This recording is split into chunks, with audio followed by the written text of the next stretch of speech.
কি আসসালামু আলাইকুম। ফার্স্ট অফ অল, আমার স্ক্রিনটা দেখা যাচ্ছে কিনা এবং আমাকে ক্লিয়ারলি শোনা যাচ্ছে কিনা একটু রেসপন্ড করেন চ্যাট বক্সে।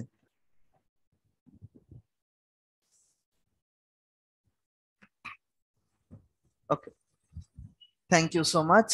সো আজকে প্রথম রোজা, নতুন করে আরেকটা রুটিনের সাথে আমরা হ্যাবিচুয়েটেড হচ্ছি। আই গেস মেজরিটি রোজা রেখেছেন, যেহেতু বিসিএস অ্যাসপারেন্ট।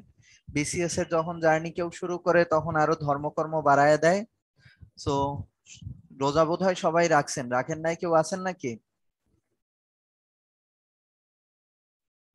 লাস্ট ক্লাস আজকে ভাইয়া ইংলিশ লিটারেচারের উপরে লাস্ট ক্লাস। লিটারেচার আজকে শেষ হয়ে যাবে, বাট আপনাদের অন্যান্য সাবজেক্টের সিলেবাস শেষ কিনা এটা তো আসলে আমি জানি না। বাট ইংলিশ লিটারেচারের আজকে লাস্ট ক্লাস। আজকে ইংলিশ লিটারেচার সিলেবাস শেষ হয়ে যাবে। সো কেউ কি আছেন রোজা রাখেন নাই? ওকে, সবাই রোজা রেখেছেন, ভেরি গুড। আমিও রাখছি রোজা। সো রোজায় ধরছে কারে কারে একটু বলেন তো। মাথা ঘুরায়, না খেয়ে রোজা রাখছেন এরকম কে কে আছেন? সেরি না করেই রোজা রাখছেন? সবাই কি সেহরি খেয়েছেন?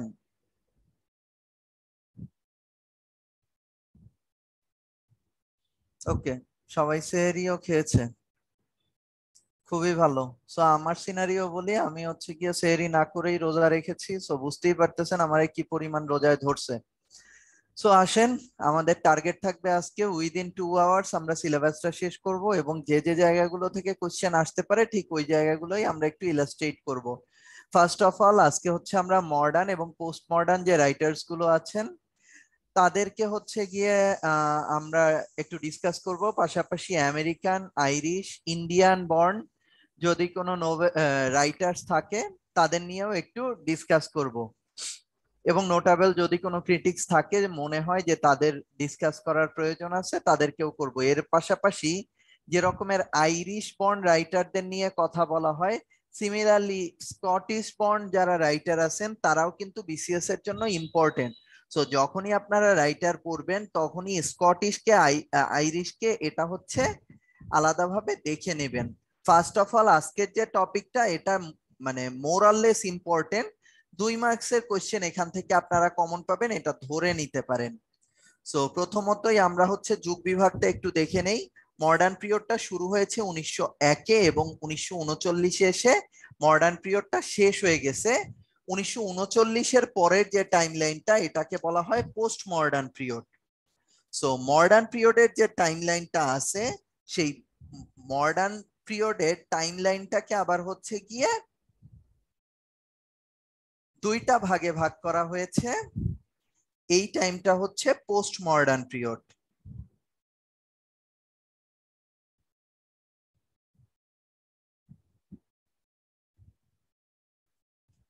সো পোস্ট মডার্ন পিরিয়ড নিয়ে কথা বলতেছি না, মডার্ন পিরিয়ডের যে টাইম লাইনটা আছে 1901 থেকে 1939, এটাকে দুইটা ভাগে ভাগ করা হয়েছে। একটা হচ্ছে এডওয়ার্ডিয়ান পিরিয়ড, আর আরেকটা হচ্ছে জর্জিয়ান পিরিয়ড। এডওয়ার্ডিয়ান পিরিয়ডটা ছিল 1901 থেকে 1910 পর্যন্ত, এবং 1910-এর পরের যে টাইম লাইনটা এটাকেই বলা হচ্ছে জর্জিয়ান পিরিয়ড। অনেক জায়গায় দেখবেন ক্লাসিফিকেশনটা 1901 থেকে 1914 পর্যন্ত করা আছে, অনেক জায়গায় 10 পর্যন্ত করা আছে। দুইটাই অ্যাপ্রোপ্রিয়েট, আপনাকে যেটা পরীক্ষায় অপশন দিবে সেটা আপনি পিক করলেই হবে। যদি দুইটাই অপশন দেয় তাহলে হচ্ছে 1910 পর্যন্ত টাইমলাইনটাকে এডওয়ার্ডিয়ান পিরিয়ড হিসাবে পিক করবেন। এটুকু পর্যন্ত কথা ক্লিয়ার কিনা বলেন? মডার্ন পিরিয়ডটাকে দুইটা পিরিয়ডে ভাগ করা হয়েছে, একটা এডওয়ার্ডিয়ান, একটা জর্জিয়ান, এবং এর পরের পিরিয়ডটা 1939 থেকে শুরু হয়েছে, যেটা হচ্ছে পোস্ট মডার্ন পিরিয়ড। সো বুঝতেই পারতেছেন যে মডার্ন পিরিয়ডের ক্ষেত্রে একটা সিগনিফিক্যান্ট রোল প্লে করছে হচ্ছে দুইটা ওয়ার্ল্ড ওয়ার। আপনি দেখলেই বুঝতে পারবেন যে এডওয়ার্ডিয়ান পিরিয়ডটা কখন গিয়ে শেষ হয়েছে, ঠিক prior to the first world war, এবং জর্জিয়ান পিরিয়ডটা শেষ হয়ে গেছে সেকেন্ড ওয়ার্ল্ড ওয়ারের ঠিক শুরুর সময়টাতে। এবং সেকেন্ড ওয়ার্ল্ড ওয়ারের সময়কাল এবং তার পরবর্তী সময়টাকেই বলা হয় পোস্ট মডার্ন পিরিয়ড। ওকে, নেক্সট আসেন মডার্ন লিটারেচারের কি কি ক্যারেক্টারিস্টিক্স গুলো ছিল সেগুলো নিয়ে একটু কথা বলি। এখানে ইন্ডিভিজুয়ালিজম ছিল ক্যারেক্টারিস্টিক্স এর ভেতরে, এক্সপেরিমেন্টেশনটা দেখা গিয়েছে এই সময়ের রাইটিং গুলোতে, অর্থাৎ এই সময়ের যে রাইটাররা তারা তাদের রাইটিং এ কিছু ধরনের এক্সপেরিমেন্ট করার সাহস দেখিয়েছেন, যেটা প্রিভিয়াসলি ছিল না। যেমন এই সময়ে দেখা গেছে আপনার অনেক প্রবলেম প্লে লেখা হয়েছে, এই প্রবলেম প্লে গুলো ছিল এক্সপেরিমেন্টেশনেরই আউটকাম। জিবি শ হচ্ছে গিয়ে এই প্রবলেম প্লে নিয়ে কিছু কাজ করেছিলেন, যাকে হচ্ছে গিয়ে জিবি শকে কি বলা হয় বলেন তো? Father of modern English drama বলা হয়। সো ওনার রাইটিং এ এই এক্সপেরিমেন্টেশন জিনিসটা দেখা গেছে।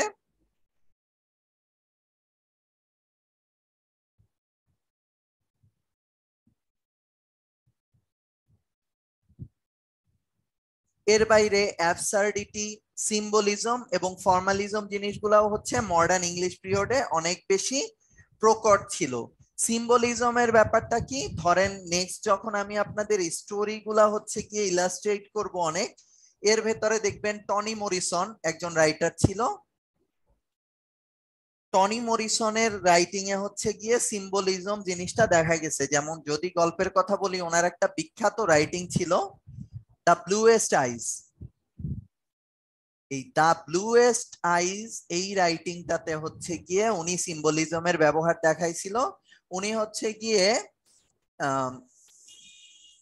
ম্যারিগোল্ড যে ফুলটা আছে, গাঁদা ফুল, এই গাঁদা ফুলের ব্লোজমটাকে রিলেট করেছে হচ্ছে গিয়ে লাইফের সাথে।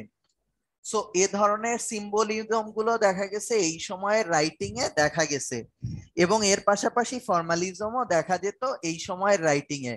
সো এগুলো হচ্ছে ক্যারেক্টারিস্টিক্স, এগুলো আপনার সিম্পলি মুখস্থ করতে হবে। এখান থেকে কোশ্চেন আসতে পারে এরকমের যে what is the characteristics of modern literature.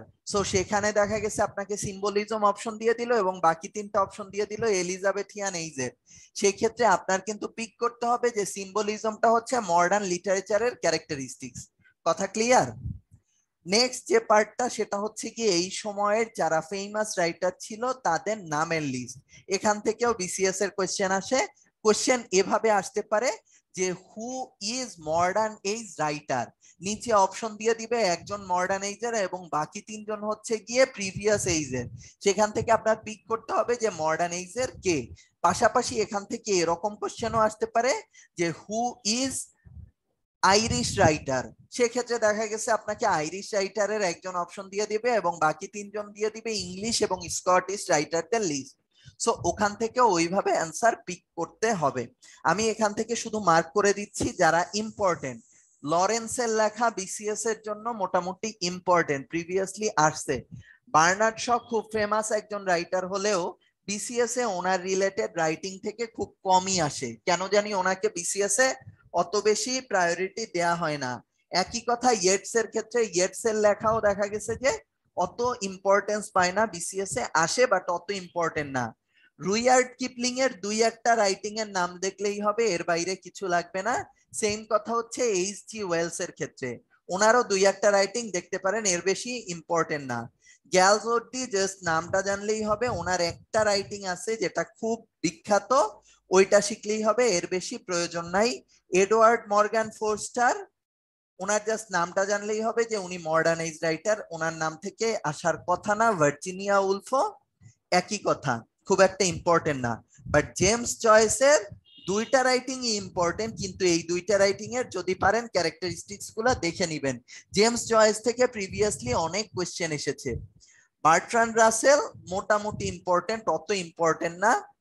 Pearl S বাক নাম জানলেই চলবে। জর্জ অরওয়েল, অরওয়েলের রাইটিং গুলা ইম্পর্টেন্ট, বিসিএস এ অরওয়েলের রাইটিং প্রিভিয়াসলি আসছে। অরওয়েল হচ্ছে গিয়ে ইন্ডিয়ায় জন্মেছিল এমন একজন রাইটার, এবং ওনার রাইটিং গুলা হচ্ছে গিয়ে বিসিএস এ প্রায় দেখা যায়। ইন্ডিয়ায় জন্মেছিল দেখেই হয়তো বা বিসিএস এ উনি রিলেটেড কোশ্চেন একটু বেশি আসে। সো এখান থেকে দেখে নেন যে নোবেল প্রাইজ উইনার মডার্ন এজে কে কে ছিলেন। সো সালি প্রুডহোম ছিল, নোবেল পেয়েছিল। রুইয়ার্ড কিপলিং নোবেল পেয়েছিল। ডাব্লিউবি ইয়েটস, ইয়েটস নোবেল পেয়েছিল। কত সালে পেয়েছিল আপনারা বলতে পারবেন? ইয়েটস, ইয়েটস এর সালটা ইম্পর্টেন্ট। ইয়েটস নোবেল পেয়েছিল 1923 তে। জিবি শ নোবেল পেয়েছিল 1925-এ। সো এই দুইজনের নোবেল প্রাইজের ইয়ারটা যদি পসিবল হয় একটু মনে রাখেন। ওনারা দুইজন প্রমিনেন্ট বিসিএস এ, ওনাদের রিলেটেড কোশ্চেন আসার অনেক চান্সেস আছে। এর পাশাপাশি পার্লেস বাক, উনিও হচ্ছে গিয়ে নোবেল পেয়েছিলেন, ওনার সাল অত ইম্পর্টেন্ট না। পোস্ট মডার্নের ভেতরে টি.এস. এলিয়ট নোবেল পেয়েছিলেন 1948-এ, উনি ইম্পর্টেন্ট। আরেকজন হচ্ছে টনি মরিসন, উনি হচ্ছে গিয়ে নিজে ব্ল্যাক ছিল এবং ব্ল্যাকদের নিয়ে উনি অনেক নোবেল লিখেছিল। সো উনিও নোবেল পেয়েছিল 1993-তে। উনি মোটামুটি আমাদের আজকের টপিকসের ইম্পর্টেন্ট ক্যারেক্টার। সো নোবেল কে কত সালে পেয়েছে এটা প্রায়ই আসে, এজন্য যদি পারেন কে কোন সালে নোবেল পেয়েছিল এটা যদি পসিবল হয় একটু মেমোরাইজ করে নিয়েন। যদি সবারটা নাও পারেন এই চারজনারটা মেমোরাইজ করে নিয়েন। ওকে ওকে, ফার্স্ট যাকে নিয়ে আমরা ডিসকাস করব তিনি হচ্ছেন ডি.এইচ. লরেন্স। লরেন্স হচ্ছে গিয়ে বিখ্যাত ছিল নভেলস অফ ফিজিক্যাল প্যাশন এই নামে। উনি বেসিক্যালি একজন ইংলিশ নভেলিস্ট ছিলেন।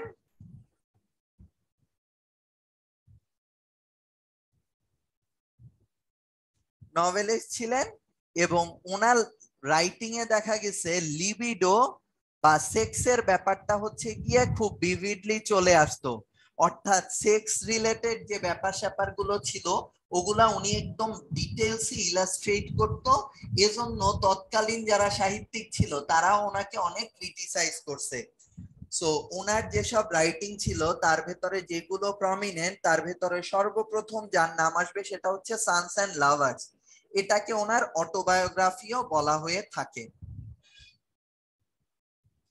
সো ওনার অটোবায়োগ্রাফিটা হচ্ছে সানস অ্যান্ড লাভার্স, এটা ইম্পর্টেন্ট। এর বাইরে white peacock, rainbow, lady Chatterley's লাভার এবং ফ্যান্টাসিয়া প্রত্যেকটাই হচ্ছে গিয়ে সেক্সের ডিটেইল বর্ণনা ছিল। রমজান মাসে যা মুখেও আনা পাপ। সো এর ভেতরে আপনাদের ক্যারেক্টার যদি শিখতে মন চায় তাহলে হোয়াইট পিককের ক্যারেক্টার গুলো শিখেন। হোয়াইট পিককের ক্যারেক্টার গুলো আমি বলে দিচ্ছি। ক্যারেক্টার গুলো ছিল সিরিল, পার্টসেল, লেটেশিয়া, লেসলিয়া আর হচ্ছে জর্জ। আপনাদের যদি ক্যারেক্টার আসে তাহলে হোয়াইট পিকক থেকেই ক্যারেক্টার আসবে, অন্যান্য গুলো থেকে সেরকমের আসার কোনো সম্ভাবনা নাই। সো জাস্ট ওনার নোভেল গুলার নামগুলা মেমোরাইজ করে নিবেন এবং ক্যারেক্টার শিখলে হোয়াইট পিককের ক্যারেক্টার গুলো দেখে নিবেন। পাশাপাশি সানস এন্ড লাভার্স হচ্ছে তার অটোবায়োগ্রাফি, এটুকু মনে রাখলেই চলবে। উনি একজন ইংলিশ নোভেলিস্ট ছিল। So DH. লরেন্স, এটা আবার আমি বলে দিচ্ছি, এটা ইম্পর্টেন্ট। ওনার নোভেলের নাম আসে কিভাবে আসে, এভাবে আসতে পারে যে নিচের কোনটি ডি.এইচ. লরেন্স কর্তৃক লেখা হয়েছে, সেই ক্ষেত্রে দেখা গেছে ওনার নোভেলের একটা নাম দিয়ে দেওয়া থাকবে এবং বাকিগুলা দেখা গেছে যে আপনার অন্যান্য রাইটারদের নাম দেয়া থাকবে, ওখান থেকে আপনার পিক করে নিতে হবে। কারো কি সাউন্ডে প্রবলেম হচ্ছে? না ভাই, সাউন্ড ওকে আছে ভাই, কোনো সমস্যা নেই। ওকে, থ্যাংক ইউ। সো নোটিস করেন যতটুকু কমপ্লিট হয়েছে সেখান থেকে একটা পোল কোশ্চেন আছে, দেখেন মনে আছে কিনা। নিচের কে হচ্ছে গিয়ে নোবেল প্রাইজ কখনো জিতেনি? সো দেখেন, পিক করেন কে হচ্ছে আমাদের অ্যান্সার হবে।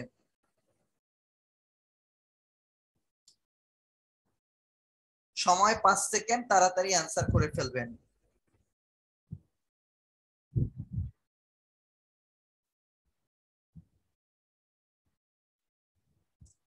ওকে, পোলটা ক্লোজ করে দিচ্ছি।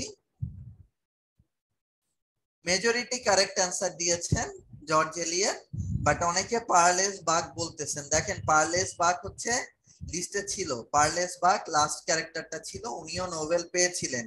ওনার ইয়ারটা আমি ইলাস্ট্রেট করি নাই, এজন্য হয়তোবা আপনারা মিস করে গেছেন। পার্লেস বাক, রুইয়ার্ড কিপলিং, সালি প্রিউডহোম এরা সবাই নোবেল পেয়েছিলেন এবং এরা সবাই মডার্ন এজের নোবেল প্রাইজ উইনার ছিলেন। ঠিক আছে, বাট জর্জ এলিয়ট কিন্তু ছিলেন কোন এজের বলেন তো? জর্জ এলিয়ট কোন এজের রাইটার ছিলেন বলেন তো? ভিক্টোরিয়ান। সো ভিক্টোরিয়ান এজে কি নোবেল দেয়া হতো? ভিক্টোরিয়ান এজে যেহেতু নোবেল দেয়া হতো না, দ্যাটস ওয়াই জর্জ এলিয়টের পক্ষে কিন্তু নোবেল পাওয়াটা পসিবল না। ওকে ওকে, নেক্সটে আসেন।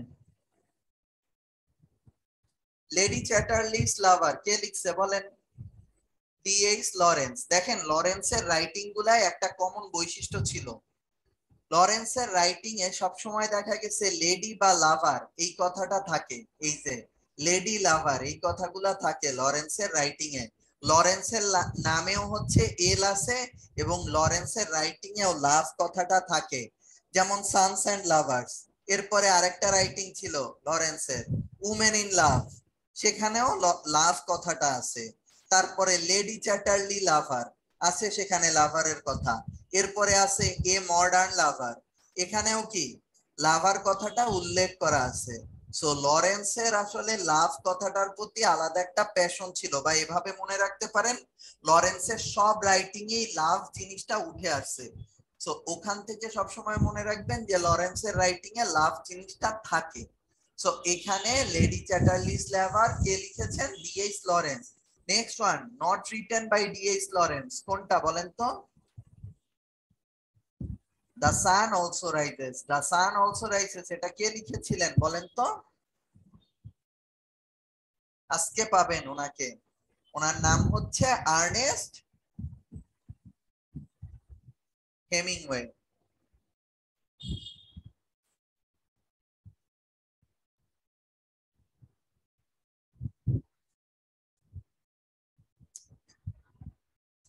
ওকে, অ্যান্ড্রিউ সিসিল ব্র্যাডলি, ওনার জাস্ট নামটাই মনে রাখেন, আর কিচ্ছু লাগবে না। উনি হচ্ছে গিয়ে শেক্সপিয়ারের একজন বিখ্যাত ক্রিটিক ছিলেন। ওনার বিখ্যাত রাইটিং, যেহেতু শেক্সপিয়ারের ক্রিটিক ছিলেন, শেক্সপিয়ার ট্র্যাজেডি আর আরেকটা হচ্ছে ideals of religion. So owner writing আসার চান্স নাই। জাস্ট এটুকু ইনফরমেশন মনে রাখেন যে উনি একজন মডার্ন এজের রাইটার ছিলেন, যার নাম হচ্ছে অ্যান্ড্রিউ সিসিল ব্র্যাডলি, এবং উনি শেক্সপিয়ারের একজন ক্রিটিক ছিলেন। ওকে, জর্জ বার্নার্ড শা সব থেকে ইম্পর্টেন্ট রাইটার মডার্ন এজে। মডার্ন এজে উনি, ওনাকে বলা হয়, ওনার এত কন্ট্রিবিউশন ছিল, বেসিক্যালি উনি একজন ড্রামাটিস্ট ছিল। ওনার এত বেশি কন্ট্রিবিউশন ছিল মডার্ন এজে যে ওনাকে বলা হতো গ্রেটেস্ট মডার্ন ইংলিশ ড্রামাটিস্ট। আবার ওনাকে বলা হতো father of modern English drama, কারণ তিনি ইংলিশ ড্রামার ভেতরে নতুন কিছু ক্যারেক্টারিস্টিক্স তৈরি করছে। যেমন উনি হচ্ছে প্রচুর পরিমাণে প্যারোডি করত। এরপরে হচ্ছে গিয়ে উনি অনেক কমেডি লিখছেন। এরপরে উনি হচ্ছে প্রবলেম প্লে লিখছেন। এগুলার আলাদা কিছু বৈশিষ্ট্য উনি তৈরি করেছিলেন, যেগুলো প্রিভিয়াস এজের রাইটিং এ কখনো দেখা যায় নাই। এজন্য তাকে বলা হয় father of modern English drama. Okay, ওনার পেন নেম ছিল লি, এবং উনি ছিল একজন আইকনোক্লাস্ট। আইকনোক্লাস্ট মানে কি বলেন তো?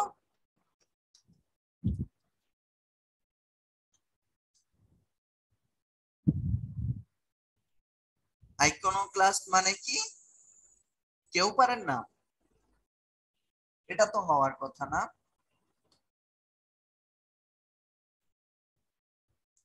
আইকনোক্লাস্ট এমন একটা জিনিস যেটাকে রমজান মাসে বললেও পাপ হবে। এখন বুঝেন তো আইকনোক্লাস্ট কি হইতে পারে? প্রতিমা ভঙ্গকারী ছিল আইকনোক্লাস্ট।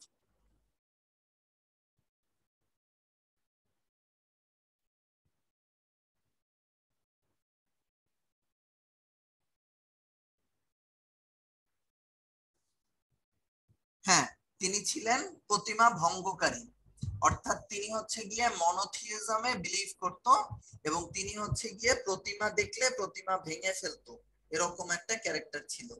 ওকে, ইয়েটসের যে নোভেলস গুলো আছে সেগুলো আমি একটু ইলাস্ট্রেট করব, কারণ এখান থেকে কোশ্চেন আসলেও আসতে পারে। সো ফার্স্ট ইয়েটসের যে নোবেলটা হচ্ছে গিয়ে আপনার অনেক ইম্পর্টেন্ট। প্রথমত আমরা, হ্যালো, আমার কথা শোনা যাচ্ছে? জি ভাই, সাউন্ড ঠিক আছে ভাই। আচ্ছা, ওনাকে মনে সাউন্ড প্রবলেম হচ্ছে, ওটা আপনাদের ডিভাইসের কারণে হচ্ছে, আমাদের এখান থেকে কোনো প্রবলেম নেই ভাই। আর প্রবলেম হলে ভাই আমি জানাবো আপনাকে। ওকে, ঠিক আছে। আচ্ছা, একটা সেকেন্ড আমাকে একটু ব্রেক দেন তো, একটু ব্রেক দেন।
সরি, আমি একটা ফোন রিসিভ করেছিলাম।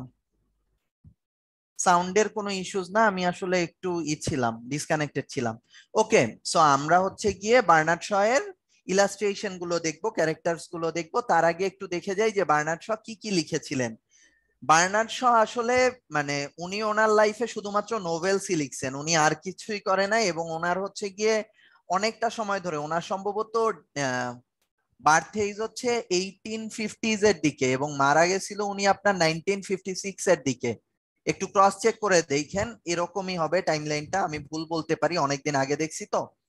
সো উনি হচ্ছে গিয়ে ওনার লাইফে শুরুর দিকে অনেকগুলা রাইটিং লিখছেন, বাট কোনোভাবেই সাকসেসফুল হতে পারতেছিলেন না। এর ভেতরে ওনার ফার্স্ট সাকসেসফুল নোভেল হচ্ছে আর্মস অ্যান্ড দ্য মেন। এটা বেসিক্যালি নোভেল না, এটা হচ্ছে একটা প্লে। এই প্লেটা হচ্ছে ফার্স্ট কমার্শিয়ালি সাকসেসফুল হয়। এর পাশাপাশি ওনার সাকসেসফুল কিছু রাইটিং হচ্ছে পিগমালিয়ানটার নাম এখানে নাই। পিগমালিয়ান ওনার খুব বিখ্যাত একটা রাইটিং। এরপরে দ্য অ্যাপেল কার্ড, এটাও খুব বিখ্যাত। এর পাশাপাশি Man and Superman, Mrs Warren's Profession, এটাও খুব বিখ্যাত রাইটিং, মিসেস ওয়ারেন প্রফেশন। যারা আপনারা ইংলিশ লিটারেচারে পড়ে আসছেন তাদের এটা মানে পড়ে আসার কথা। এগুলো হচ্ছে ওনার বিখ্যাত রাইটিং। আমি সাজেস্ট করব, যেহেতু আপনাদের কম রাইটার পড়তে বলি, ওনার যে কয়টা আছে সবগুলো আপনারা পড়ে ফেলেন, কারণ বার্নার্ড শ ইম্পর্টেন্ট। হ্যাঁ, আর এর পাশাপাশি বার্নার্ড শ হচ্ছে গিয়ে আপনার কিছু নোভেল লিখেছিলেন। নোভেল গুলা কি কি? Immaturity,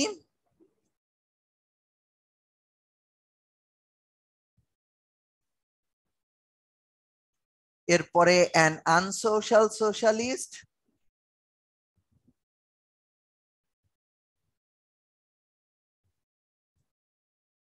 the Irrational not,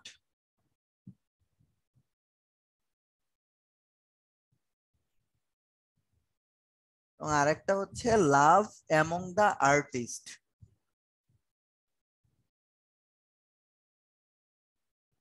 so Bernard শকে নিয়ে আরেকটু কথা বলে যাই। ওনার কিন্তু জন্মস্থান হচ্ছে আয়ারল্যান্ডে, দ্যাট মিনস উনি আইরিশ ছিলেন। এবং ভাগ্য অন্বেষণে উনি হচ্ছে গিয়ে ইংল্যান্ডে চলে আসেন এবং অনেক বিখ্যাত একজন রাইটার হন।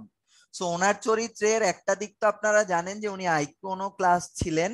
এর পাশাপাশি উনি ছিলেন হচ্ছে গিয়ে উনি ওনার রাইটিং এ, এটা উনি ছিলেন বলা যাবে না, উনি ওনার রাইটিং এ দেখা গেছে ওয়্যার জিনিসটাকে হচ্ছে গিয়ে খুব ক্রিটিসাইজ করছে। এবং উনি হচ্ছে গিয়ে সেনাবাহিনীর যারা অফিসার ছিলেন তাদেরকে হচ্ছে খুব ক্রিটিসাইজ করতো, তাদের নিয়ে প্রচুর মকারি করছে। যেমন ওনার একটা বিখ্যাত কোট আছে এরকম, কোটটা হচ্ছে 9 soldiers out of 10 are born fools. So এ ধরনের কিছু ক্রিটিসিজম উনি করছে, কাদের করছে? আর্মি পার্সনদের।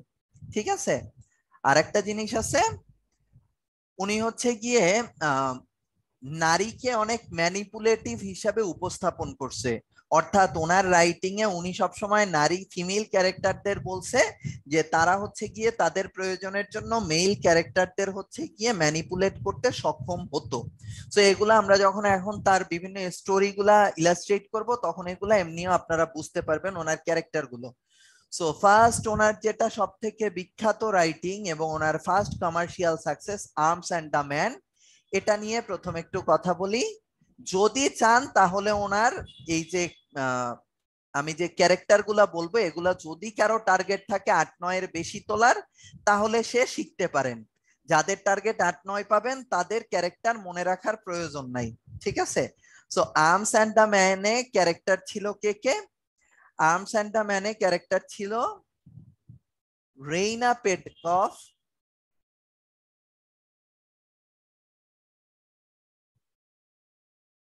যিনি ছিলেন এই প্লের হিরোইন। তার মা বাবা ছিলেন ক্যাথরিন এবং বাবা ছিলেন মেজর পল পেটকফ। এবং ওনার সাথে যার বিয়ে ঠিক হয় তার নাম ছিল সার্জেই স্যারানফ। এর পাশাপাশি ওনার বাসায় দুইজন মিস্ট্রেস ছিল, একজনের নাম ছিল লোকা আর আরেকজন ছিলেন নিকোলা। একজন মিস্ট্রেস আর আরেকজন পুরুষ ছিল, ঠিক আছে, ইনি পুরুষ ছিল আর লোকা ছিল হাউস হোল্ড একজন মিস্ট্রেস। আরেকটা ক্যারেক্টার আছে যিনি উল্লেখযোগ্য একটা রোল প্লে করবে, তার নাম ছিল ক্যাপ্টেন ব্লান্টচিল। সো ক্যারেক্টার আসতে পারে পরীক্ষায়, ওকে? যদি কেউ চান, খুব ইচ্ছা হয়, তাহলে ক্যারেক্টার গুলো মুখস্থ করে নিয়েন। সো প্লটটা কিরকম? প্লটটা হচ্ছে এরকম, রেইনা পেটকভ যিনি, তিনি হচ্ছে গিয়ে একজন রোমান্টিক টাইপের একটা মেয়ে, যিনি হচ্ছে গিয়ে সব সময় আকাশের দিকে তাকায়া তার প্রেমিকের কথা ভাবতো। বেসিক্যালি তার কোনো প্রেমিক ছিল না, সে যেটা ভাবতো সেটা হচ্ছে গিয়ে তার হাজবেন্ড কিরকম হবে, তাকে কিভাবে ভালোবাসবে, এরকমের বিভিন্ন ড্রিমস ছিল তার। সো তার বাবা ছিলেন হচ্ছে একজন আর্মি পার্সন এবং তার যিনি ফিয়ান্সে ছিলেন সার্জেই সারানভ, তিনিও ছিলেন একজন ফিয়ান্সে মানে আর্মি পার্সন। সো এরা দুজন হচ্ছে গিয়ে একটা যুদ্ধে যায়। এই মানে স্টোরি লাইনটা হচ্ছে গিয়ে সার্বো বুলগেরিয়ান ওয়ারের সময়। সো ওই সময় তারা হচ্ছে গিয়ে ওই যুদ্ধে লড়তে গেছে এবং ওই যুদ্ধটা হচ্ছে শেষ হয়ে গেছে। এটা হচ্ছে গিয়ে ক্যাথেরিন এসে রেইনাকে বলতেছে যে যুদ্ধটা শেষ হয়ে গেছে এবং তারা যুদ্ধটায় জিতে গেছে, এবং তার পাশাপাশি বলতেছে যে তুমি কি জানো এই যুদ্ধের কে হচ্ছে গিয়ে সব থেকে বড় রোল প্লে করছে? তো তখন রেইনা বলতেছে কে করছে? তখন সে বলতেছে যে এটা হচ্ছে তোমার ফিয়ান্সে সার্জেই, সে হচ্ছে গিয়ে সব থেকে বড় রোল প্লে করছে। সো এটা শুনে দেখা গেছে যে রেইনা ভাবতেছিল যে তার যে হাজবেন্ড তিনি তো দেখা গেছে যে প্রচুর পরিমাণে যোগ্যতা সম্পন্ন একটা মানুষ, বাট তার তো সেরকম কোনো যোগ্যতা নাই। এর ভেতরে হচ্ছে গিয়ে তাদের বাসার যিনি হাউসমেট থাকেন লোকা, তিনি হচ্ছে গিয়ে এসে ক্যাথরিন এবং রেইনাকে বলতেছে যে আপনারা বাসার দরজা জানালা লাগায় ফেলেন, কারণ যুদ্ধ শেষ হয়ে গেলেও কিছু আফটার ম্যাথ আছে। এজন্য দেখা গেছে যে কোন রকমের কোনো একটা গুলি এসে আপনার বাড়ির ভেতরে ঢুকতে পারে। সো এইটা বলে সে হচ্ছে গিয়ে রেইনাকে বলে যে আপনার রুমের যে জানালা প্লাস দরজা, আপনি রুমের ভেতরে আসেন ব্যালকানি থেকে এবং দরজা জানলা লাগায় রাখেন। তো রেইনা দেখা গেছে লুকাকে বলে যে ঠিক আছে, সমস্যা নাই, আমি এটা লাগায় ফেলবো না, তুমি এখন লুকা এখান থেকে যাও, তোমার এটা করতে হবে না, আমি এটা করতে পারবো। তো এটা বলার পরে লুকা আর ক্যাথরিন তারা হচ্ছে গিয়ে রেইনার রুম থেকে চলে আসে। রেইনা হচ্ছে গিয়ে তার ওই যে সার্জেইকে কল্পনা করতে করতে যে সার্জেই বীরত্বটাকে সে কিভাবে উপস্থাপন করতে পারে ওইটা রিলেটেড সে একটা ছবি আঁকতে থাকে, এবং আঁকতে আঁকতেই সে দেখা গেছে যে ওই ছবি আঁকতে আঁকতে ঘুমায়া পড়ে। এর ভেতরে হচ্ছে গিয়ে তার বাড়ির পাশে সে গুলির আওয়াজ পায় এবং সে টের পায় যে তার রুমের ভেতরে হচ্ছে গিয়ে একজন আহত সৈনিক এন্টার করছে। সো এটা টের পাওয়ার পরে দেখা গেছে যে রেইনা যিনি, সে হচ্ছে গিয়ে ওই যে আহত সৈনিক তাকে কনফ্রন্ট করার চেষ্টা করে, তার সামনে গিয়ে দাঁড়ায়। তখন যে আহত সৈনিক থাকে সে বলে যে সে আসলে মানে তার আউটলুক দেখে বোঝা যায় যে সে আসলে সার্বিয়ান কোনো একজন সৈন্য হবে। তো দেখা গেছে যে রেইনা হচ্ছে গিয়ে ওই যে সৈন্য থাকে তাকে হচ্ছে গিয়ে বলে যে তুমি তো আহত। এর ভেতরে সার্বিয়ান ওই সৈন্য যিনি থাকেন তিনি বলেন যে তুমি আমাকে প্রোটেক্ট করো, আমাকে খুঁজতে অন্যান্য লোক আসতেছে। এর ভেতরে হচ্ছে গিয়ে লোকা এবং তার সাথে অন্যান্য কিছু সৈন্য এসে রেইনার রুমে খোঁজা শুরু করে যে কোনো আহত সৈনিক তার রুমে এন্টার করছে কিনা, কারণ বাইরে থেকে দেখতে পাইছে যে তার রুমের দিকে কেউ একজন আসছে। সো রেইনা দেখা গেছে তারে লুকায় রাখে এবং কোনোভাবেই তারে খুঁজে পায় না। এর ভেতরে লোকা যে ক্যারেক্টারটা তিনি আবার দেখা গেছে রেইনার রুমে ওই আহত সৈন্যের বন্দুকটা দেখতে পায়, ঠিক আছে? সো পরবর্তীতে লোকা হচ্ছে এটা দেখতে পাইলে ওইটা হাইড করে রাখে। এবং লোকা হচ্ছে এমন একটা ক্যারেক্টার, সে হচ্ছে গিয়ে আসলে মানে সে যে এই যে হাউসমেইড একজনের এই জিনিসটা কখনো সে মেনে নিতে পারে না। সে হচ্ছে গিয়ে দেখতে অনেক সুন্দরী এবং সে সব সময় চিন্তা করে যে কিভাবে সে তার এই রূপের গুণটাকে ব্যবহার করে দেখা গেছে তার এই যে ফাইনান্সিয়াল কন্ডিশন এখান থেকে বের হয়ে আসতে পারে। সো লোকা এই জিনিসটা হাইড করে এবং এরপরে রেইনা হচ্ছে গিয়ে ক্যাপ্টেনের সাথে ওই যে আহত সৈনিক আসে তার সাথে অনেকক্ষণ গল্প করে। সো সে আসলে দেখতে পায় যে ওই সৈন্যটা আসলে সেরকমের সাহসী কোনো সৈন্য না। সে হচ্ছে গিয়ে যুদ্ধে চলে গেছে, তাকে যে আর্মারি দিছে সেগুলা রেখে সে হচ্ছে গিয়ে আহ ক্যান্ডিজ নিয়ে চকলেটস নিয়ে হচ্ছে যুদ্ধ করতে চলে গেছে। বেসিক্যালি যেহেতু ওখানে একটা অল আউট ওয়্যার থাকে, এজন্য ওই যোদ্ধা যিনি থাকেন সৈন্য, তিনি আসলে নিতান্ত বাধ্য হয়েই যুদ্ধে পার্টিসিপেট করে। তার আসলে ওইরকম কোনো ইচ্ছাও ছিল না যে সে ওই যুদ্ধটায় পার্টিসিপেট করে। এবং ওইখানেই রেইনা হচ্ছে ওই যে কোডটা ওইটা বলে যে 9 out of 10 are born fools, মানে সোলজার্সদের কথা বলে, 9 soldiers out of 10 are born fools. So এরপরে তারা অনেকক্ষণ গল্প করলে রেইনা যেটা অ্যাপারসেপ্ট করতে পারে সেটা হচ্ছে গিয়ে সৈন্যটা আসলে সেরকম বুদ্ধিমান কেউ না, সে আসলে ভীতু টাইপের একটা মানুষ এবং রেইনার হচ্ছে গিয়ে তার প্রতি ভালোবাসা জন্মায়। সো এর ভেতরে রেইনা বলে যে তুমি থাকো, সমস্যা নাই, তুমি যে বাড়িতে আসছো এই বাড়ি হচ্ছে এই এলাকার সব থেকে প্রতাপশালীর বাড়ি, তোমাকে এখানে কেউ খুঁজতে আসবে না। সো তুমি আপাতত চিল করো আমার রুমে। এটা বইলা রেইনা হচ্ছে গিয়ে তার মাকে খুঁজতে যায়, ক্যাথরিনকে খুঁজতে যায়। আইসা দেখে যে সে হচ্ছে গিয়ে তার বেডেই ঘুমায় পড়ছে। সো এরকমের অবস্থায় ক্যাথরিন আর রেইনা হচ্ছে গিয়ে তাকে একটু সেবা শুশ্রূষা করে এবং ওই আহত সৈনিক সুস্থ হয়ে ওঠে। এবং যখন সে ওখান থেকে যাবে তো তখন দেখা গেছে তার যেহেতু আহ সার্বিয়ান সৈন্যদের আহ আপনার পরা থাকে, বর্ম পরা থাকে, এজন্য রেইনা হচ্ছে গিয়ে তার বাবার মেজরের একটা কাপড় হচ্ছে গিয়ে ওই আহত সৈন্যকে পরার সুযোগ দেয় এবং ওইটা পরে সৈন্য ওখান থেকে চলে যায়। এরপরে যেটা হয়, যুদ্ধ থেকে হচ্ছে গিয়ে সার্জেই এবং মেজর এরা বাড়িতে ব্যাক করে। তো সার্জেই আসলে হচ্ছে একটা লম্পট টাইপের ক্যারেক্টার। সে দেখা গেছে রেইনাকে বিয়ে করে জাস্ট এজন্য কারণ রেইনার ফ্যামিলি অনেক বেশি এস্টাবলিশ। রেইনার বাবা দেখা গেছে আর্মি পার্সন। সো তাকে বিয়ে করলে সমাজে তার প্রভাব প্রতিপত্তি বাড়বে। কিন্তু রেইনাকে সে পার্সোনালি ভালোবাসে না, রেইনাকে তার অনেক বোরিং একটা ক্যারেক্টার মনে হয়। আবার এইদিকে দেখা গেছে রেইনাও পড়ে আছে সেই আহত সৈন্যের প্রেমে, কিন্তু সেই আহত সৈন্য আর তার কাছে কখনো ফিরে আসে নাই। এর ভেতরে একদিন রেইনা হচ্ছে গিয়ে বসে আছে সার্জেইর সাথে ইসের ভেতরে, তাদের বাসার যে গার্ডেনের ভেতরে। তখন দেখা গেছে তারা হচ্ছে তাদের বিয়ের প্রোগ্রাম নিয়ে গল্প করতে থাকে। এর ভেতরে রেইনা হচ্ছে বাসার ভেতরে যায় একটা জিনিস আনতে।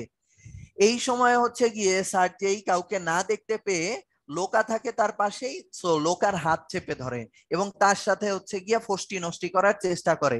সো লোকাও আসলে ওই জিনিসটাকে অ্যালাউ করে কারণ লোকারও টার্গেট থাকে যে এইভাবে সে যদি কাউকে ফাঁসাতে পারে।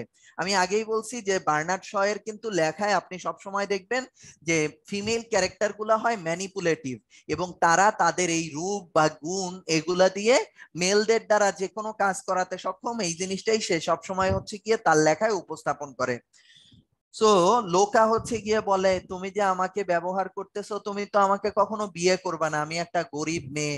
সো তখন সার্জেই বলে যে না, আহ, আপনি তোমাকে হচ্ছে গিয়ে আমি বিয়ে করব, সমস্যা নাই। এভাবে দেখা গেছে লোকার সাথে তার একটা সম্পর্ক তৈরি হয়ে আসে।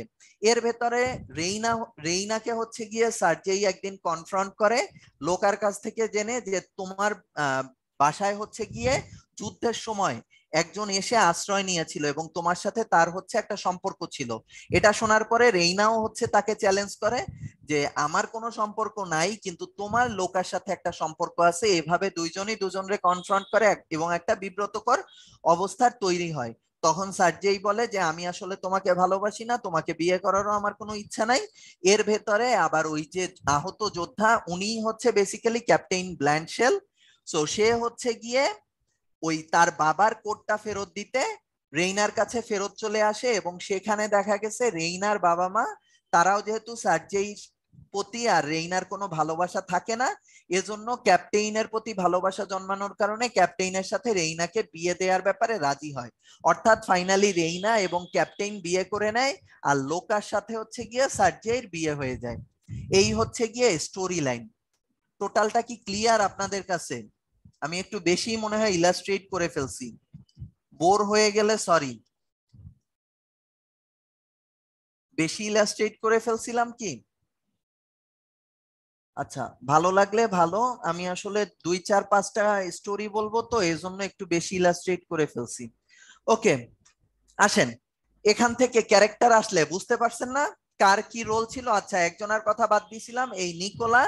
আসলে সবাই হচ্ছে গিয়ে স্টোরি মানে স্টোরিটার হ্যাপি এন্ডিংটা এরকম না যে সবাই খুশি হয়েছিল। নিকোলা ক্যারেক্টারটা আবার হচ্ছে মনে মনে লোকাকে ভালোবাসতো এবং সে কয়েকবার লোকাকে প্রপোজও করে, কিন্তু লোকা বলে তুই হচ্ছিস গরিব, অলস, তুই হচ্ছে হিসাবেই তুই হচ্ছে গিয়ে সার্ভেন্ট হিসেবেই জন্মাইছিস এবং সার্ভেন্ট হিসেবেই মরবি, তুই কখনো আমাকে পাবি না, বুঝছিস? আমি বড় লোকের ঘরে যাব কারণ আমি অনেক সুন্দরী। সো নিকোলা হচ্ছে গিয়ে যখন লাস্টে সার্জেইর সাথে লোকার মিলন হয়ে যায়, তখন নিকোলা খুব কষ্ট পায়। এই হচ্ছে গিয়ে প্রত্যেকের ক্যারেক্টারস। ঠিক আছে, ডেফিনেটলি ইফতারের আগে ক্লাস শেষ করে দিব। ঠিক আছে, আমি শুধুমাত্র অল্প কয়েকটা স্টোরি বলবো, বেশি বলবো না। আসেন পিগমালিয়নে আসি। পিগমালিয়নটা খুব ছোট একটা স্টোরি, একদম 2 লাইনে শেষ করে দিব। পিগমালিয়নটা ক্যারেক্টার আসতে পারে। পিগমালিয়নের বেসিক মানে প্রোটাগনিস্ট ক্যারেক্টার হচ্ছে এলিজা, এর বাইরে আছে ফ্রেডি। লিটারারি টার্মস লাগবে, লিটারারি টার্মস কিন্তু পরীক্ষায় আসে, হ্যাঁ। এর বাইরে আরেকটা ক্যারেক্টার আছে হেনরি হিগিন্স। হেনরি হিগিন্স আছে আরেকটা ক্যারেক্টার। এই যে গল্প বলছি, গল্পগুলা মনে রাখবেন। গল্পের ভেতরে কিছু বাজে বাজে কথাবার্তা বললাম, আমার তো রোজা হালকা হয়ে গেছে। এই যে ফষ্টি নষ্টি বলছি, এগুলা শুনে শুনে মনে রাখবেন। আমরা হচ্ছে গিয়ে একটু মানে নিজেদের ভাষায় কোনো কিছু বললে হয় কি জিনিসটা অনেকদিন মাথায় থাকে। এজন্য আমি কিন্তু আপনাদের একদম আমরা যেভাবে কথা বলি সেভাবে চিল করে বা চরিত্র দূষণীয় ওইভাবে করে করে বলছি, হ্যাঁ, যাতে মনে থাকে। ফ্রেন্ডদের কাছ থেকে যেভাবে গল্পগুলা শুনেন ওভাবে বলছি, হ্যাঁ। এরপরে হেনরি হিগিন্স এর পরে আরেকটা ক্যারেক্টার ছিল পিকেরিং। আরেকটা ক্যারেক্টার আছে অ্যালফ্রেড পি ডুলিটল। ওকে, সো এখানে দেখেন স্টোরি লাইনটা খুবই সিম্পল। এলিজা যিনি এখানে প্রোটাগনিস্ট, সে হচ্ছে গিয়ে আসলে একজন ফুল বিক্রেতা থাকে। প্রোটাগনিস্ট, স্পেলিং ভুল হয়ে গেছে, প্রোটাগনিস্ট। সো এলিজা থাকে কি একজন ফুল বিক্রেতা থাকে, এবং সে হচ্ছে গিয়ে একদিন ফুল বিক্রি করতে থাকে। তখন ফ্রেডির সাথে সে হচ্ছে গিয়ে ধাক্কা খায় এবং ধাক্কা খেয়ে তার ফুলগুলা সব পড়ে যায়। এই সময়ে দূরে বসে হেনরি হিগিন্স হচ্ছে গিয়ে তাকে অবজার্ভ করতে থাকে। হেনরি হিগিন্স হচ্ছে বেসিক্যালি একজন লিঙ্গুইস্ট, এবং তিনি হচ্ছে গিয়ে এই এলিজার সাথে ফ্রেডির যে ধরনের কনভারসেশন হচ্ছিল ওইটা দেখে, মানে দূর থেকে দেখে তার লিপ রিড দেখেই সে বুঝে ফেলে যে এলিজার কি কি ক্যারেক্টারিস্টিক্স আছে। অর্থাৎ এটা হচ্ছে এই হেনরি হেগিংস হচ্ছে অনেকটা ইসের মতো ক্যারেক্টার, শার্লকের মতো ক্যারেক্টার। সে হচ্ছে গিয়ে দূর থেকেই একজনের চরিত্র বিশ্লেষণ করতে পারে তার আউটলুক দেখে বা তার বলা শুনে, দূর থেকেই। হ্যাঁ, আপনারা যদি কেউ মিসলোন দেখে থাকেন তাহলে বুঝতে পারতেছেন যে হেনরি হিগিন্স কি ধরনের একটা ক্যারেক্টার। মিসলোন আমার খুব পছন্দের একটা মুভি, যদি কারো সুযোগ হয় দেখবেন। এটার ছিল প্রোটাগনিস্ট ছিল হচ্ছে জেসিকা চেস্তান। জেসিকা চেস্তান এবছর পাইছে আপনার, এই যে কয়েকদিন আগে কি জানি দিল না, অস্কার, অস্কার পাইছে। সো আমার সব থেকে পছন্দের 5টা মুভির ভেতরে মিসলোন একটা, যদি কারো ভাল লাগে দেখেন। সো এই হেনরি হিগিন্স হচ্ছে গিয়ে যখন এভাবে তাদের চরিত্র বিশ্লেষণ করতেছিল তখন আশেপাশে অনেক লোক জড়ো হয়ে যায় এবং সবাই তাদের অতীত সম্পর্কে জানতে চায়, তারা কি করে। জিনিসটা খুব ইন্টারেস্ট পাওয়া শুরু করে। এর ভেতরে এলিজা এসে হিগিন্সকে বলে যে তুমি আমাকে হচ্ছে গিয়ে আমার অতীত কি আমার ভবিষ্যৎ কি এগুলা বলো। সো এগুলা শোনার পরে এলিজাও ইমপ্রেস হয় এবং এলিজা বলে যে তুমি আমাকে এই জিনিসটা শিখিয়ে দাও যে তুমি এটা কিভাবে করো। তাহলে দেখা গেছে যে আমি তোমাকে মানে অনেক দিব, টাকা পয়সা দিব। তো হিগিন্স বলে তুই হচ্ছিস ফুল বিক্রেতা, তুই আমারে কি দিবি। এটা বলার পরে এলিজা খুব হার্ট হয়। তো এর ভেতরে হিগিন্স আবার তার যে ফ্রেন্ড থাকে পিকারিং এর সাথে হচ্ছে কি একটা বাজি ধরে যে এলিজা আসলে দেখতে খুব সুন্দরী ছিল কিন্তু তার ড্রেস কোড, তার কথা বলার ধরন এগুলো আসলে খুব খ্যাত টাইপের ছিল। সো হিগিন্স হচ্ছে গিয়া বলে যে এলিজাকে আমি 6 মাসের ভেতরে এমন একটা পর্যায়ে স্মার্ট বানায় ফেলবো যে ওরে ওরে দেখলে সবাই ডাচেস ভাবা শুরু করবে। সো পিকারিং বলে যে না, এটা কোনোভাবেই সম্ভব না। এভাবে ওরা একটা বেট ধরে এবং আসলেই 6 মাসের ভেতরে এলিজাকে সেরকম স্মার্ট বানায় ফেলায়, পুরা নর্থ সাউথের মেয়েদের মতো স্মার্ট বানায় ফেলায়। সো এরকমের যখন কইরা ফেলায় তখন দেখা গেছে যে এলিজা আসলে এই যে টাইম লাইনটা তার ভেতরে হিগিংসের কিছুটা প্রেমে পড়া শুরু করে। কিন্তু হিগিংস আসলে তার মানে এলিজার ব্যাপারে কোনোভাবেই ফল করে না। হিগিংসের অ্যাকচুয়াল টার্গেট থাকে যে এলিজাকে সে যেভাবে চাচ্ছে সেভাবে গড়তে পারে কিনা। সো বেসিক্যালি এই পিগমালিয়ন টাইটেলটা হচ্ছে গিয়ে বার্নার্ড শ নিচ্ছে একটা গ্রিক মিথোলজি থেকে। গ্রিক মিথোলজিতে একটা ক্যারেক্টার ছিল এরকম যে হচ্ছে গিয়ে ভাস্কর্য তৈরি করত এবং সেই ভাস্কর্য তৈরি করতে গিয়ে একবার সে এত সুন্দর একটা ভাস্কর্য তৈরি করে ফেলে যার সে প্রেমে পড়ে যায়। ওই জিনিসটাকেই হচ্ছে গিয়ে বার্নার্ড শ তার মতো করে ন্যারেট করে। ওখানে পিগমালিয়ন যেভাবে হচ্ছে গিয়ে ভাস্কর্যের প্রেমে পড়ে যায় তেমনি এখানে হিগিংস করে কি এলিজাকে হচ্ছে গিয়ে নতুন ভাবে তৈরি করে, নতুন ভাবে গড়ে। কিন্তু এখানে উল্টাটা দেখানো হয়েছে, এখানে হিগিংস এলিজার প্রেমে পড়ে নাই, প্রেমে পড়ছে হচ্ছে গিয়ে এলিজা উল্টা হেনরি হিগিংসের। ঠিক আছে, বাট পরবর্তীতে এলিজা যখন শুনতে পায় যে হিগিংস হচ্ছে গিয়ে তার ফ্রেন্ডের সাথে বেট ধরে তার এই যে আউটলুকে চেঞ্জ আনছিল, এটা শুনে এলিজা খুব কষ্ট পায় এবং হিগিংসের কাছ থেকে অনেক দূরে চলে যায়। পরবর্তীতে মানে হেনরি হিগিংস এটা রিয়েলাইজ করে যে একটা মেয়ের ফিলিংস এর সাথে এভাবে হচ্ছে গিয়ে তার মানে এক্সপেরিমেন্ট করাটা উচিত হয় নাই। সো পরবর্তীতে হেনরি হচ্ছে গিয়ে এলিজাকে হচ্ছে গিয়ে আপনার আবার অনেক কনভিন্স করে আর তার কাছে ক্ষমা চায় না, বেসিক্যালি তাকে কনভিন্স করে, তার ভুলটা রিয়েলাইজ করে এবং এর মাধ্যমেই হচ্ছে গিয়ে স্টোরিটা শেষ হয়ে যায়। ঠিক আছে, সো এই হচ্ছে গিয়ে এলিজার স্টোরি লাইন। লাস্টে হচ্ছে গিয়ে এলিজার সাথে ফ্রেডির একটা বিয়ে দিয়ে দেওয়া হয়। ফ্রেডি হচ্ছে এলিজার প্রেমে পড়ে এবং তারা দুইজন বিয়ে করে নেয়। সো এই হচ্ছে পিগমালিয়নের স্টোরি লাইন। ক্লিয়ার কি এটা ভাই? এনএসইউর কথা শুনে রোজা হালকা হয়ে গেলে তো বিপদ। ঠিক আছে, ওকে আসেন Mrs Warren Profession. Mrs Warren প্রফেশনও খুব ভালো একটা রাইটিং। এটার হচ্ছে আমরা একদম ছোট করে আবার একটু স্টোরিটা দেখব। মিসেস ওয়ারেন প্রফেশন হচ্ছে গিয়ে ক্যারেক্টার হচ্ছে ভিভি ওয়ারেন, তিনি বেসিক্যালি এখানে প্রোটাগনিস্ট। তার মাই হচ্ছে মিসেস ওয়ারেন।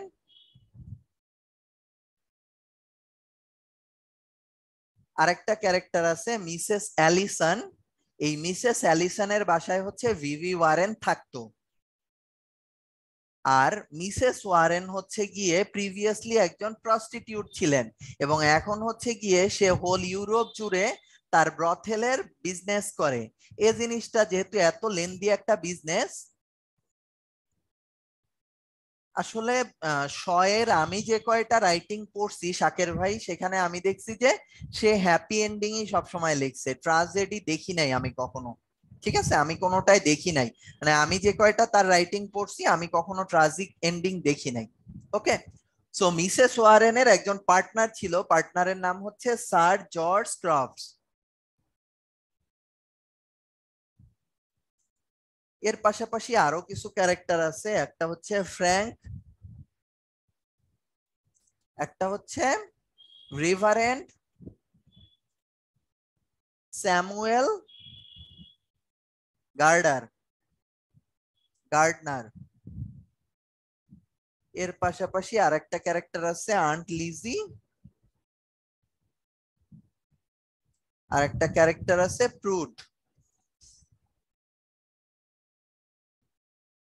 ওকে, সো নামাজের ব্রেক আপু মাত্র আজান দিয়েছে, আপনারা 15 মিনিট পরে নামাজের ব্রেকটা নেন। নামাজের ব্রেক কি এখন নিবেন না 15 মিনিট পরে নিবেন? 15 মিনিট পরে নেন। ওকে ওকে। সো যেটা বলতেছিলাম, স্টোরি লাইনের শুরুটা হয় ভিভি ওয়ারেন এর মাধ্যমে। ভিভি ওয়ারেন হচ্ছে গিয়ে মিস অ্যালিসনের বাসায় থাকতো তার পড়াশোনার পারপাজে। সো ওখানে হচ্ছে গিয়ে এই ক্যারেক্টারটা আসে। এই প্রেইড এসে ভিভি ওয়ারেনকে হচ্ছে গিয়ে আর্ট এবং শিল্পকলা নিয়ে অনেক কথাবার্তা বলতে থাকে, কিন্তু ভিভি ওয়ারেন হচ্ছে গিয়ে কখনোই আর্ট এবং শিল্পকলাকে ভালোবাসতে পারে না। সো প্রেইড যখন এসে ভিভি ওয়ারেনকে এই আর্ট এবং শিল্পকলার কথা বলতে থাকে, তখন প্রেইডকে ভিভি ওয়ারেন জিজ্ঞাসা করে, আচ্ছা তুমি কি জানো আমার মায়ের প্রফেশনটা কি? সো প্রেইড এই কোশ্চেনটা শুনে এড়ায়া যায়, এবং তখন হচ্ছে গিয়ে ভিভি ওয়ারেন ব্যাপারটা বুঝতে পারে এবং সে টপিক স্কিপ করার চেষ্টা করে। কিন্তু এর ভেতরেই যখন আবার প্রেইড তাকে এই টপিকে বলতে যায়, এর ভেতরে এই মিসেস ওয়ারেন এবং জর্জ ক্রফট এরা হচ্ছে গিয়ে ভিভি ওয়ারেনের সাথে দেখা করতে তার ওই বাসায় আসে। সো তখন হচ্ছে গিয়ে ভিভি ওয়ারেন তার মাকে বলে যে মা তুমি আসলে কি জব করো? সো তখন হচ্ছে গিয়ে মিসেস ওয়ারেন বলে যে আমি আসলে অনেক দরিদ্র ছিলাম এবং আমার লাইফে অনেক ট্রাজিক স্টোরি ঘটে। সো তখন আমি বাধ্য হয়েই দেখা গেছে যে এই প্রফেশনে আসি, এছাড়া আমার আর কোনো অপশন ছিল না। সো এটা শুনে ভিভি ওয়ারেন তার মাকে ক্ষমা করে দেয় এবং সে তার মায়ের প্রতি আরো অনেক বেশি রেসপেক্টিভ ওয়েতে চিন্তা করা শুরু করে। কিন্তু ভিভি ওয়ারেন এখানে আরেকটা কোশ্চেন করে যে মা আমার বাবাকে। সো এই কোশ্চেনটার হচ্ছে গিয়ে মিসেস ওয়ারেন জবাব দেয় না। এর ভেতরে ওইখানেই দেখা গেছে ফ্র্যাঙ্ক এবং রিভারেন্ড স্যামুয়েল গার্ডনার আসে তাদের সাথে দেখা করতে। সো ওখানে যখন আসে, এই ফ্র্যাঙ্ক ক্যারেক্টারটা হচ্ছে গিয়ে ভিভি ওয়ারেনকে ভালোবাসতো এবং তাকে বিয়ের জন্য প্রপোজ করতে আসে। কিন্তু ওখানে যখন রিভারেন্ড স্যামুয়েল গার্ডনার তার সাথে আসে, দেখা যায় যে স্যামুয়েল গার্ডনার এবং মিসেস ওয়ারেন এরা প্রিভিয়াসলি একজন আরেকজনকে চিনতো। এটা নিয়ে দেখা গেছে তারা খুব একটা অকওয়ার্ড সিচুয়েশনে পড়ে যায় এবং ওখান থেকে দেখা গেছে যে তারা কিছুটা নিজেদের চিনতে পারে না এরকমের একটা অ্যাক্ট করে ওখান থেকে চলে আসে।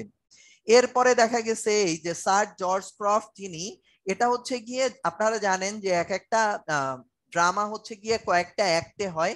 পরবর্তী অ্যাক্টে দেখা যায় যে স্যার জর্জ ক্রফট যিনি, এ হচ্ছে গিয়ে ভিভি ওয়ারেনকে বিয়ের জন্য প্রস্তাব দেয়, কিন্তু ভিভি ওয়ারেন হচ্ছে তার প্রস্তাবটা ফিরাইয়া দেয়। তখন স্যার জর্জ ক্রফট হচ্ছে গিয়ে তাকে বলে যে তুমি যে আমার প্রস্তাব ফিরাইয়া দিছো, তুমি কি জানো তোমার মা কি করে? এরকম বইলা টইলা তার মায়ের সম্পর্কে অনেক খারাপ কথা বলে। সো ভিভি ওয়ারেন বলে আমি এটা জানি। তখন স্যার ক্রফট বলে যে তুমি সম্পূর্ণটা জানো না, তোমার মা এক সময় এই ব্যবসাটা করতো, তোমার মা তোমাকে এটা বলছে, বাট অ্যাকচুয়াল সত্যটা হচ্ছে গিয়ে সে এখনো এরকমের একটা ব্রথেল চেইন মেইনটেইন করে সমগ্র ইউরোপ জুড়ে। এটা শুনে ভিভি ওয়ারেন হচ্ছে খুব হার্ট হয় এবং সে হচ্ছে গিয়ে তার মায়ের থেকে ডিস্টেন্সে চলে যায়। পাশাপাশি হচ্ছে এই যে স্যার জর্জ ক্রফট যিনি, তিনি আরেকটা ইনফরমেশন দেয় যে ফ্র্যাঙ্ক কিন্তু তোমার হাফ ব্রাদার, অর্থাৎ ফ্র্যাঙ্কের যিনি বাবা থাকে রিভারেন্ড স্যামুয়েল গার্ডনার, তিনি হচ্ছে গিয়ে বেসিক্যালি তোমার ফাদার। সো এটা শোনার পরে ভিভি ওয়ারেন আসলে ফ্র্যাঙ্ককেও অ্যাকসেপ্ট করতে পারে না এবং সবার থেকে আলাদা হয়ে যায়। আর এই যে ক্যারেক্টারটা প্রুয়েট, প্রুয়েট হচ্ছে গিয়ে তাদের সবাইকে রেখে ভিভি ওয়ারেনকেও রেখে ইউরোপে চলে আসে। ঠিক আছে। সো এই হচ্ছে গিয়ে বেসিক্যালি ছোট্ট করে মিসেস ওয়ারেন প্রফেশনের সামারি। যদি কারো কোনো কোয়েশ্চেন থাকে তাহলে বলতে পারেন।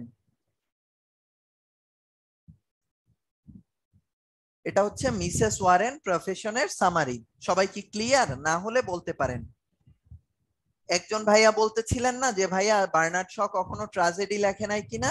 সো এটা কিন্তু একটা ট্রাজেডি হতে পারে মিসেস ওয়ারেন্স প্রফেশন, কারণ এখানে দেখেন সে কিন্তু দেখা গেছে এই যে ভিভি ওয়ারেনের কারোর সাথেই মিলন দেখায় নাই। ওকে, আরেকটা স্টোরি বলবো, এটাও ইম্পর্টেন্ট। এটা হচ্ছে ম্যান অ্যান্ড সুপারম্যান। এটা হচ্ছে একটা 4 অ্যাক্ট প্লে এবং এখানে ক্যারেক্টার গুলা আমি বলে দিচ্ছি। প্রথম যে ক্যারেক্টারটা সেটা হচ্ছে মিস্টার হোয়াইটফিল্ড। এর দুইটা মেয়ে ছিল, একটা মেয়ে হচ্ছে অ্যান আর আরেকটা মেয়ে হচ্ছে রোডা। এই দুইটা মেয়েকে হচ্ছে গিয়ে তিনি রেখেই অল্প বয়সে মারা গেছে। তো তিনি যখন মারা গেছে তখন একটা উইল করে যায় এবং এই উইল অনুসারে তিনি হচ্ছে গিয়ে দুইজনের যে কোনো একজনকে গার্জিয়ান চুজ করার ক্ষমতা দিয়ে যায় অ্যানের কাছে। সো একজন থাকে র্যামস্টেন আর আরেকজন থাকে জ্যাক টার্নার।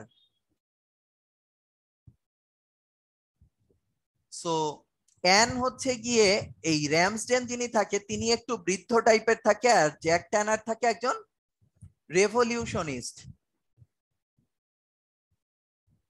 আচ্ছা আমি কি স্টোরিটা বলবো না, শুধু ক্যারেক্টার গুলা লিখে দিলেই হবে বলেন তো? তাহলে আর স্টোরি বলবো না।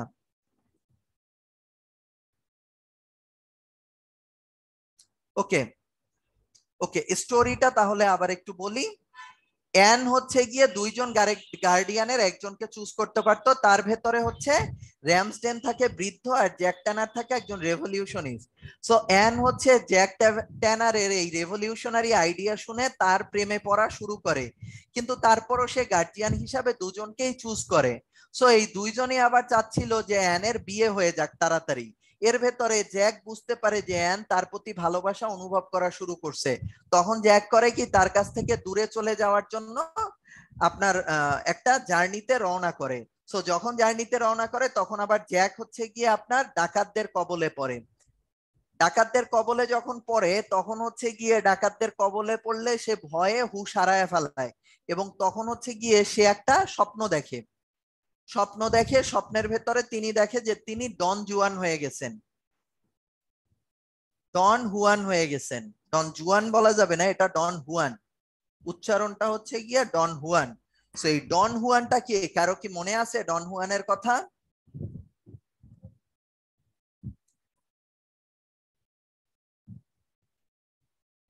বাইরন কি করছিল ডন হুয়ান বলেন তো?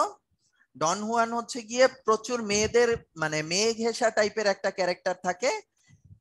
জ্যাক ট্যানার নিজেকে হচ্ছে গিয়ে এই ডন হুয়ান হিসাবে মানে কল্পনা করা শুরু করে এবং দেখে যে সে জীবনে অনেক পাপকর্ম করছে মেয়েদের ঘেঁষে, এবং সেজন্য সে জাহান্নামে চলে গেছে। এবং সেখানে গিয়ে সে দেখে যে তার ওয়াইফ হচ্ছে গিয়ে অ্যান। এটা দেখে সে হচ্ছে গিয়ে রিয়েলাইজ করতে পারে যে অ্যান হচ্ছে তার ডেস্টিনি, এবং তার ভেতরে এরকম একটা রিয়েলাইজেশন আসে যে আলটিমেটলি তার লাইফের মানে গোলটা হচ্ছে গিয়ে অ্যানকে সহায়তা করা। এদিকে অ্যান হচ্ছে গিয়ে জ্যাকের পিছু পিছু সে যে পথে জার্নি করে ওই পথে তার পিছু পিছু আসতে আসতে দেখে যে ডাকাতরা জ্যাককে ধরে ফেলছে। সো ডাকাতদের হাত থেকে হচ্ছে গিয়ে জ্যাককে সে রক্ষা করে, এবং ফাইনালি তার এবং জ্যাকের ভেতরে বিয়ে হয়ে যায়, কারণ জ্যাক যেহেতু রিয়েলাইজ করে যে অ্যানি হচ্ছে তার ডেস্টিনি। আর এর ভেতরে আরেকজন ছিল অক্টেভিয়াস রবিনসন। এই ক্যারেক্টারটার সাথে হচ্ছে গিয়ে মিস্টার হোয়াইটফিল্ড অ্যানের বিয়ে ঠিক করে রেখে যায়, মানে অনেকটা ওই রকম, এক্স্যাক্টলি ওরকম না। এবং অক্টেভিয়াসও হচ্ছে গিয়ে অ্যানকে বিয়ে করতে চেয়েছিল, কিন্তু অ্যানের তো মন পড়েছিল জ্যাক ট্যানারের দিকে। সো আলটিমেটলি অ্যান আর জ্যাকের ভেতরে বিয়ে হয় এবং এভাবেই স্টোরি লাইনটা শেষ হয়। সো এটা কি ক্লিয়ার সবাই?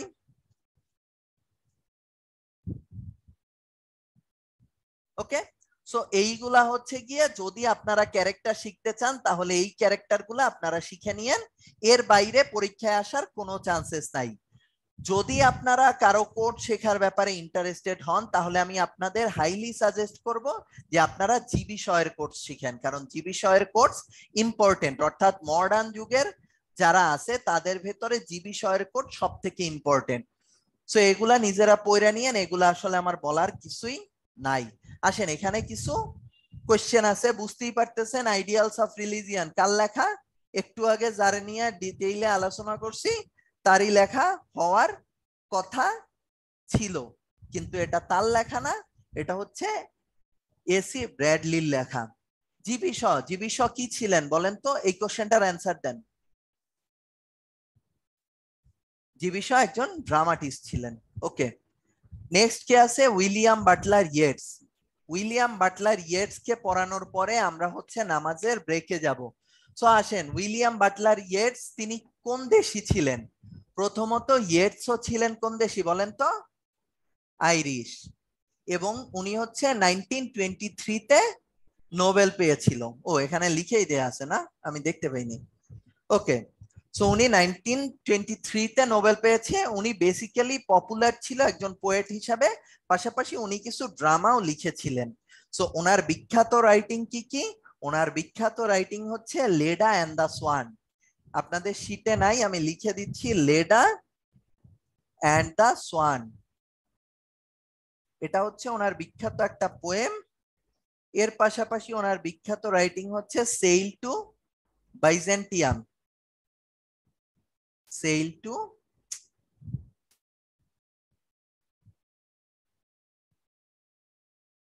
বাইজেন্টিয়াম।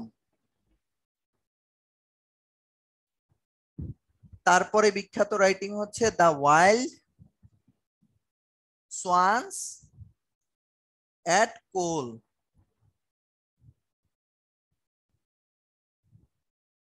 এটা ছিল এখানে।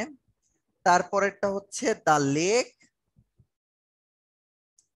আইল অফ কিন্সফ্রি।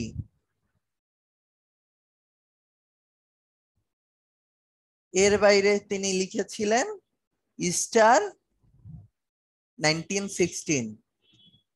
এখানে ওনার একটা বিখ্যাত কোটেশন আছে,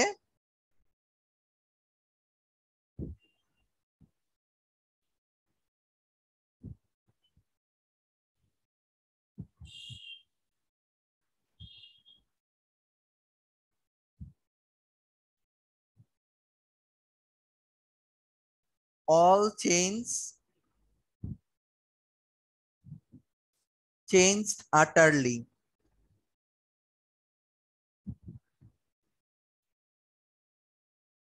A terrible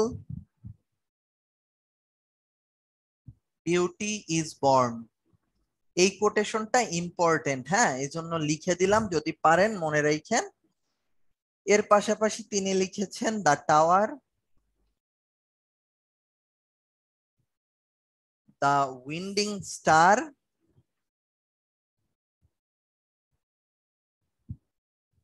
এবং The Green Hamlet. So Hamlet কার লেখা বলেন তো? হ্যামলেট লিখেছিলেন শেক্সপিয়ার, আর গ্রিন হ্যামলেট লিখেছেন ডব্লিউ বি ইয়েটস। এটা একটু মনে রাখেন, হ্যাঁ, ক্লোজ তো। সো এই যা যা রাইটিং বলছি এগুলা সব মনে রাখেন, যে কোনোটা আসতে পারে। মডার্ন এইজের সব থেকে বিখ্যাত দুইজন রাইটারের ভেতরে প্রথম হচ্ছে ডব্লিউ বি শ, 2 নম্বরেই হচ্ছে ইয়েটস। এজন্য আমি সাজেস্ট করব যে কয়জন আছে সব কয়টা রাইটারই, মানে সব কয়টা রাইটিংই পড়ে নেন। যে কয়টা রাইটিং আছে সবই পড়ে নেন। সে কি কি লেখছে, the rose tree, the shadowy waters, the resurrection, এই সবগুলা তার লেখা। ওকে, রুইয়ার্ড কিপলিং এর জাস্ট একটা রাইটিং মনে রাখলেই হবে, দ্য জাঙ্গেল বুক। এগুলা লাগবে না, কোট লাগবে না, ঠিক আছে। রুইয়ার্ড কিপলিং দ্য জাঙ্গেল বুকের জন্যই ফেমাস। সো উনি কোনটার জন্য নোবেল পেয়েছিলেন বুঝতেই পারতেছেন, দ্য জাঙ্গেল বুকের জন্য। আমরা ছোটবেলা সবাই ওইটা দেখছি। জাঙ্গেল বুকের ক্যারেক্টারটার নাম মনে আছে? মোগলি। ওকে, মোগলি সবার মনে আছে, হ্যাঁ। আমি ভাবছিলাম আমি অন্য জেনারেশনের, আপনারা মনে হয় আমার থেকে অনেক ছোট, বাট সিনারিও তা না, আমিও মোগলি দেখছি, আপনারাও দেখছেন, একই অবস্থা। ওকে, আসেন। টগরস গীতাঞ্জলি কে ট্রান্সলেট করছিল বলেন? বেসিক্যালি ট্রান্সলেট করে নাই, সে হচ্ছে গিয়ে আপনার শুধুমাত্র কি লিখে দিছিল, ভূমিকাটা লিখে দিয়েছিল, প্রিফেসটা লিখে দিয়েছিল। কে লিখে দিয়েছিল? W B Yeats. এবং মজার জিনিস দেখেন, ইয়েটস নোবেল পেয়েছে 1923-তে, অথচ রবীন্দ্রনাথ কততে পেয়ে গেছিল? 1913-এই। ওকে, বাট ইয়েটস খুব প্রমিনেন্ট একজন রাইটার ছিল। দা রোজটা কার লেখা? ডব্লিউ বি ইয়েটস এর। ওকে। ওকে, আমরা এইচ জি ওয়েলস কে এসে দেখবো, তার আগে একটু নামাজের ব্রেকে যাই। কতক্ষণ লাগবে বলেন তো? 5টা বাজে। 5 মিনিট হলে হবে? 10 মিনিট লাগবে না? আচ্ছা ঠিক আছে, 10 মিনিটই নেন। রিজিউম এট কয়টা বাজে? 5টা তো, 5টা 10-এ, হ্যাঁ। ভাই 15 মিনিট হলে বিপদে পড়ে যাব, হ্যাঁ, ইফতারির আগে শেষ হবে না। 10 মিনিট, হ্যাঁ। ওকে।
সবাই ব্যাক করছেন?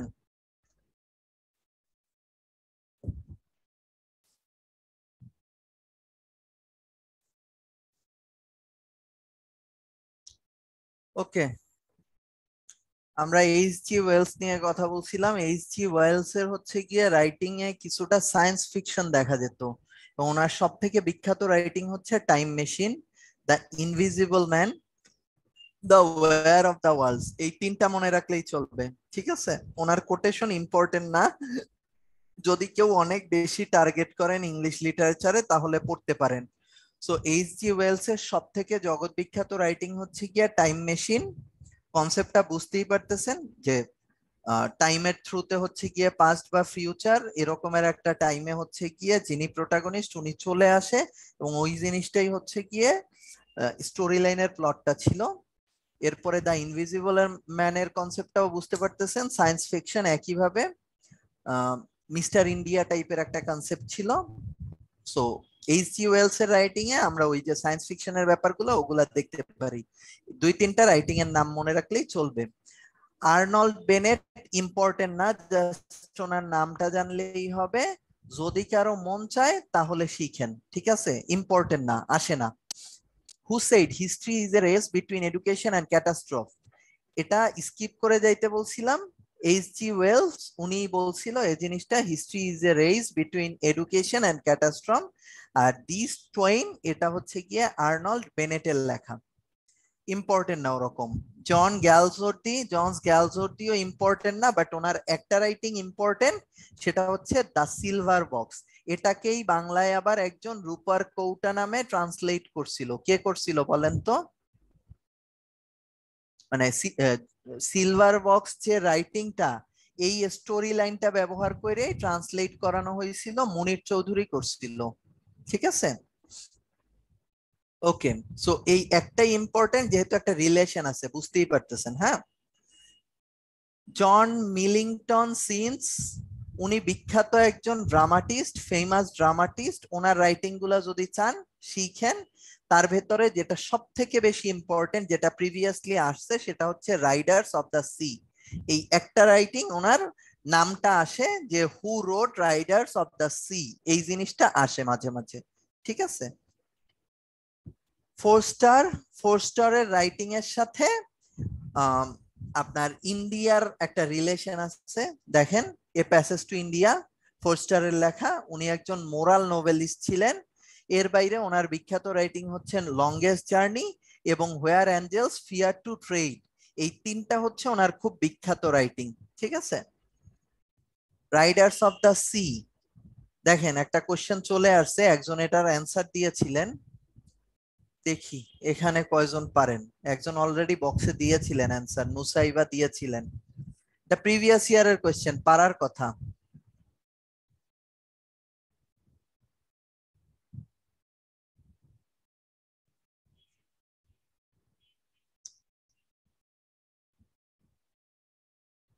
ওকে, ক্লোজ করে ফেলবো উইদিন নেক্সট 3, 2, 1। 75% কারেক্ট অ্যান্সার দিয়েছেন। এটা বেসিক্যালি একটা one act play. One act play জিনিসটা কি আপনারা আই গেস জানেন, তারপরও বলে যাচ্ছি। এটা একটা অঙ্কের নাটক। একটা অঙ্কের নাটক মানে হচ্ছে গিয়ে পর্দা উঠছে, পর্দার জবনিকা টানছে, নাটক শেষ, ঠিক আছে? আপনারা কেউ কি থিয়েটারে গিয়ে নাটক দেখার হ্যাবিট আছে কার কার বলেন তো? কেউ কি যান? কেউ কি থিয়েটারে নাটক টাটক দেখতে যান? নাটক জিনিসটা কিন্তু খুব ইন্টারেস্টিং। যখন আরেকটু এইজ হবে তখন হয়তো বা ভালো লাগা শুরু করবে। আমার যেহেতু আপনাদের থেকে একটু বড় হয়ে গেছি, আমার এখন ভাল লাগে মাঝে মাঝে। আপনারা হচ্ছে সময় করে শিল্পকলায় যাবেন, খুব সুন্দর সুন্দর নাটক হয় মুক্তিযুদ্ধ রিলেটেড। মাঝে মাঝে কিছু ওয়েস্টার্ন যেসব ড্রামা আছে এগুলাও মাঝে মাঝে ওরা হচ্ছে গিয়ে পোর্ট্রে করে। ভালো, মানে ভালো বলতে খুবই ভালো, আমার খুবই ভাল লাগে। সময় হলে যাবেন। ওকে, দা সিলভার বক্স। সিলভার বক্স কার লেখা? জন গ্যালসোটির। আর এই প্যাসেজ টু, টিকেটের দাম বেশি? আমার তো মনে হয়েছে টিকেটের দাম কম। আমার একটা খুব ফেমাস, মানে খুব কি বলবো, আমার খুব ফেভারিট একটা হবি হচ্ছে গিয়ে আপনার ইসে গিয়ে, শিল্পকলার ছাদে গিয়ে আকাশের দিকে তাকায়া তাকায়া আপনার চিল দেখা, শিল্পকলার ছাদ থেকে খুব সুন্দর চিল দেখা যায়, মানে এই চিল অ্যাকচুয়াল চিল পাখি, ওই চিল দেখে আমি চিল করি। আর ওখানে খুব ভালো আপনার জুসও পাওয়া যায়, একটা জুস কর্নার আছে। সো যাবেন, চিল করবেন, নাটক দেখবেন, চলে আসবেন, দেখবেন খারাপ লাগে না। হ্যাঁ, ওকে। ভার্জিনিয়া উলফ, ভার্জিনিয়া উলফের বিখ্যাত নাটক হচ্ছে গিয়া দ্য ভয়েস আউট আর টু দ্য লাইট হাউস। এই দুইটাই হচ্ছে ভার্জিনিয়া উলফের খুব বিখ্যাত রাইটিং। উনি হচ্ছেন প্রলিফিক রাইটার, এটুকু মনে রাখলেই চলবে, ঠিক আছে। ভার্জিনিয়া উলফ কিন্তু ফিমেল নোবেলিস্ট ছিলেন, ঠিক আছে। সো বিখ্যাত রাইটিং কি, দুইটার নাম মনে রাখেন, two the light house are the voyage out. অন্যান্যরা চাইলে বাকি দুইটা শিখতে পারেন, বাট এই দুইটা খুব ইম্পর্টেন্ট। কোড ভার্জিনিয়া উলফের লাগবে না, যদি কারো অনেক টার্গেট থাকে প্রিলিতে 160-70 তুলবেন, তিনি শিখেন, ঠিক আছে। প্রলিফিক মিন্স হচ্ছে বিখ্যাত, ঠিক আছে। জন ড্রিঙ্কওয়াটার, ওনার নাম জানলেই হবে, ওনার রাইটিং আর আসে না। জন ড্রিঙ্কওয়াটারের রাইটিং প্রিভিয়াসলি কখনো আসে নাই।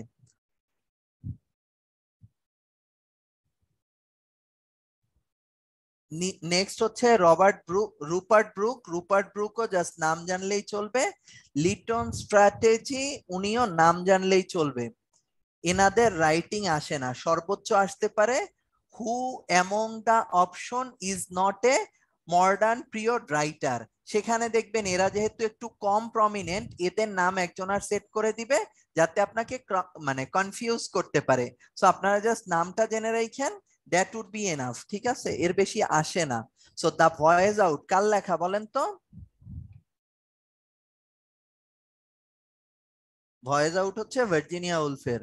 আর সামার হারভেস্টটা জন ড্রিঙ্কওয়াটারের। আমি স্কিপ করতে বলছিলাম, এই জন্য পান নাই, এই যে সামার হারভেস্ট, ঠিক আছে, এজন্য আন্ডারলাইন করে দিলাম। জেমস জয়েস, এই লোকটা খুব ইম্পর্টেন্ট বিসিএস এ। ওনারে নিয়ে, এই ইউলিসেস নিয়ে কয়েকবার দেখলাম আমি প্রিভিয়াসলি কোয়েশ্চেন আসছে, ঠিক আছে। যে ইউলিসেস কার লেখা, ইউলিসেস কিন্তু জেমস জয়েস ছাড়া আরো একজনের লেখা আছে, বলেন তো আরেকজন কে? টেনিসন। ভেরি গুড, আপনারা তো সবাই মনে হয় প্রিলিকো পাবেন এবার। সো আরেকটা জিনিস মনে রাখেন, জেমস জয়েস কিন্তু একজন আইরিশ রাইটার। সো ফার আজকের ক্লাসে আমরা তিনজন আইরিশ রাইটার দেখছি, কে কে বলেন তো? একটা হচ্ছে বার্নার্ড শ, একজন হচ্ছে ইয়েটস, আর আরেকজন হচ্ছে জেমস জয়েস। এগুলো রিলেটেড কোশ্চেন আসে, ঠিক আছে, একটু বারবার আবার মনে রাখা দিয়েন, ঠিক আছে। ওকে, ইউলিসেস যেহেতু আসছে প্রিভিয়াসলি, এজন্য ইউলিসেস রিলেটেড কিছু ইনফরমেশন দিয়ে যাচ্ছি। প্রথমত ইউলিসেসটা হচ্ছে 18 চ্যাপ্টারের একটা রাইটিং, এবং এই রাইটিং এ দেখা গেছে স্ট্রিম অফ কনসাসনেস দেখা যায়। Stream of consciousness,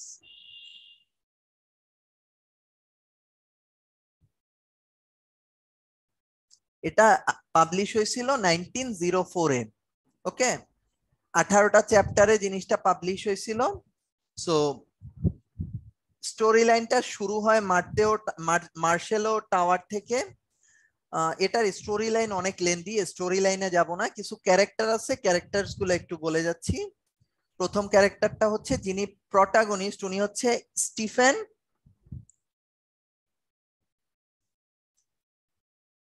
ডিডেলস। নেক্সট হচ্ছে বাক মিউলিগান। থার্ড হচ্ছে হেইন্স। এরা হচ্ছে রুমমেট ছিল। এর বাইরে মিস্টার ডিজি আছে ক্যারেক্টার,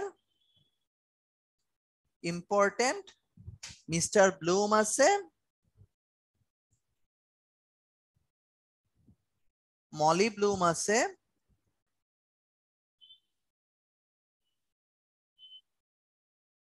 আর হচ্ছে বয়লান আছে। এই হচ্ছে বেসিক্যালি ইম্পর্টেন্ট ক্যারেক্টার গুলা।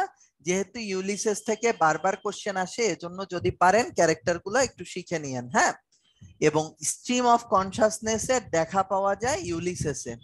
এর বাইরে অন্যান্য যেগুলো আছে, এর ভেতরে portrait of the artist as a young man, এটাও খুব ইম্পর্টেন্ট। আর দুইটা অত ইম্পর্টেন্ট না, কিন্তু portrait of the artist as a young man, এটারও প্রোটাগনিস্টের নাম এই একই, স্টিফেনই ছিল ওখানেও, ঠিক আছে।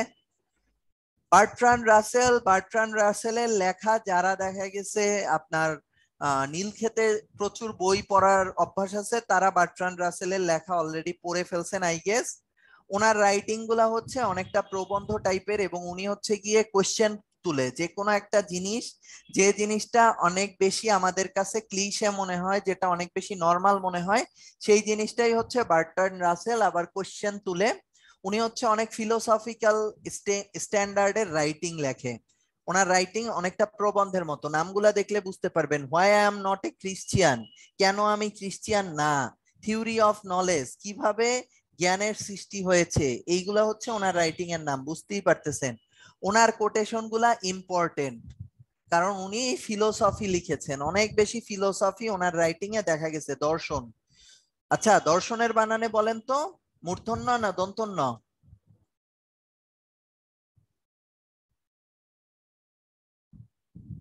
মূর্ধন্য না দন্তন্য? আরে আপনার বাংলা টাইপ করে লিখে দিচ্ছেন, হ্যাঁ দন্তন্য। এই জিনিসটা নিয়ে অনেক কনফিউশন হয়, কেন হয়? কারণ আগে রেফ আছে, রেফ হলে কিন্তু মূর্ধন্য হওয়ার কথা, কেন হয় এটা দন্তন্য? কেউ কি রিজন বলতে পারেন? রিজনটা যদি কেউ পারেন আমাকে একটু বললেন, আমি আসলে রিজনটা জানি না, আমি শুধু জানি দন্তন্য হয়। সো এগুলা প্রিলিতে আবার আসে, তো এজন্য আপনাদের একটু শেয়ার করে গেলাম। দন্তন্য হওয়ার রিজনটা কি কেউ জানলে বললেন।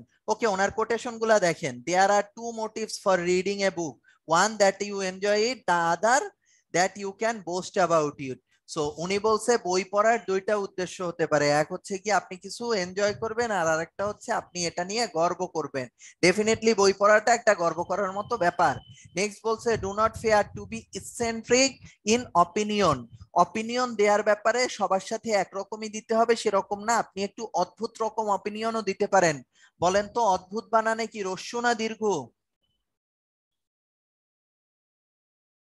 আচ্ছা, একটা এক্সপ্লেনেশন পেয়েছি সালাউদ্দিন ভাইয়ের কাছ থেকে, উচ্চারণের পর কি বলছে, আচ্ছা আমি একটু, রস্যু, আচ্ছা সবাই পারেন। উদ্ভূতটা কি, রস্যু না দীর্ঘ বলেন তো?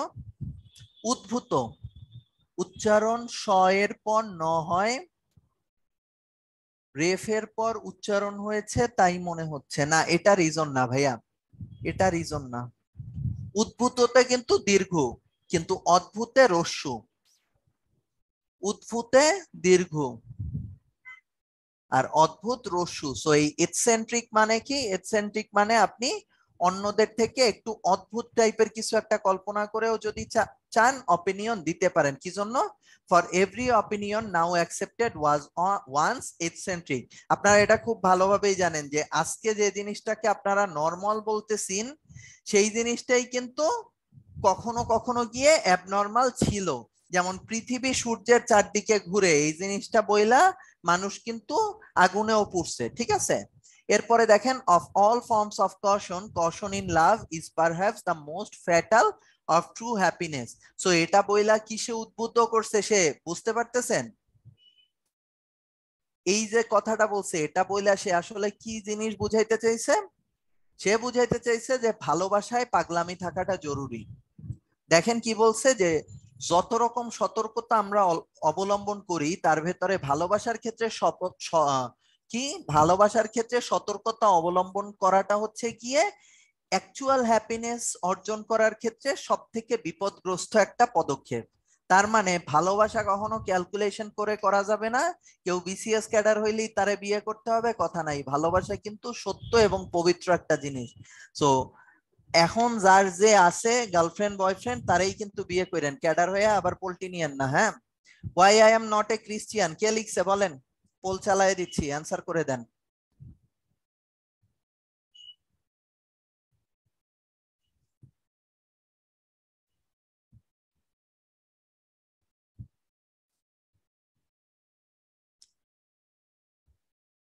সবাই কারেক্ট অ্যান্সার দিচ্ছেন, very good. Why I am not a Christian, এটা বার্নার্ড রাসেলের লেখা। Thank you. পোল ক্লোজ করে দিচ্ছি। ওকে, নেক্সট আসেন। ইউলিসেস, ইউলিসেস কার লেখা?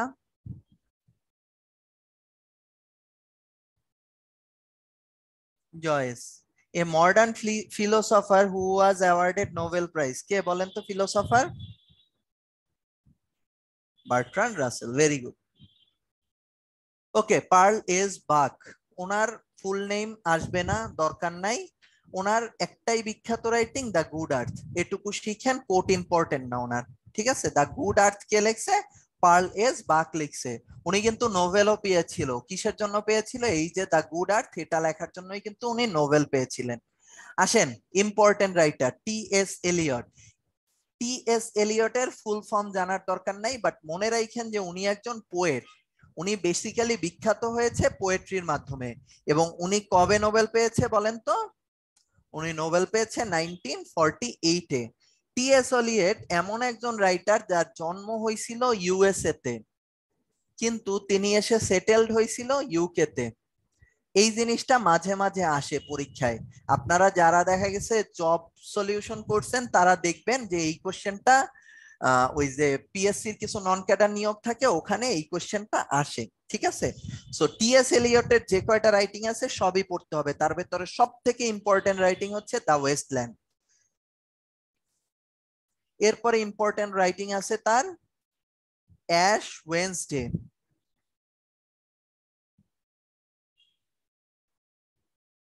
এরপরে ইম্পর্টেন্ট রাইটিং হচ্ছে গিয়ে দ্য হলো ম্যান।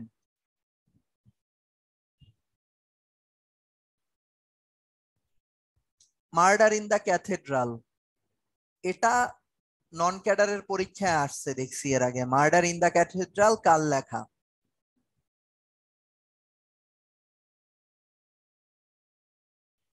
এর ভেতরে এর আগের গুলা পোয়েম ছিল। মার্ডার ইন দ্য ক্যাথেড্রাল কিন্তু একটা ড্রামা, এটা মনে রাখেন। এর বাইরে আর কি কি তার পপুলার ড্রামা আছে? The cocktail party. The cocktail party এটাও হচ্ছে একটা ড্রামা। ড্রামা ক্রস দিয়ে দিলাম, হ্যাঁ।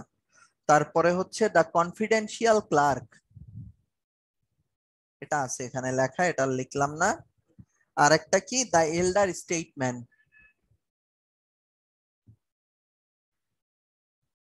The এল্ডার statesman. সো উনি বেসিক্যালি হচ্ছে গিয়ে এজরা পাউন্ডের গুরু ছিলেন।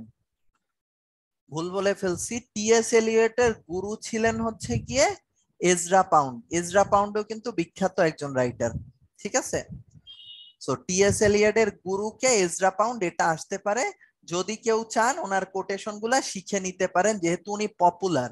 ঠিক আছে, দা ওয়েস্টল্যান্ডটার একটা লেন্দি পোয়েম, যেটা ওনার সব থেকে পপুলার পোয়েম। কিন্তু যেহেতু পোয়েম, এখান থেকে ক্যারেক্টার আসবে না, বা এটার 5টা প্লট আছে, প্লট গুলাও আসবে না। 5টা চ্যাপ্টার আছে, বেসিক্যালি প্লট না, 5টা চ্যাপ্টার আছে।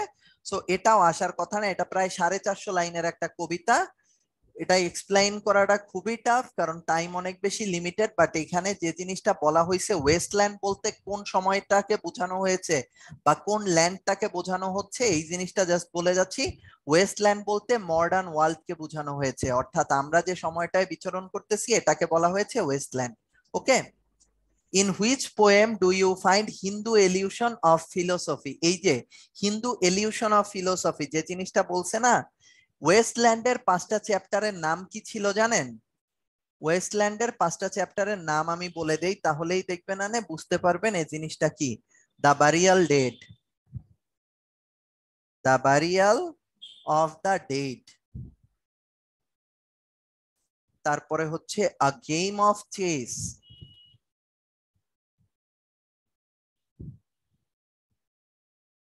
The Fine সারমন,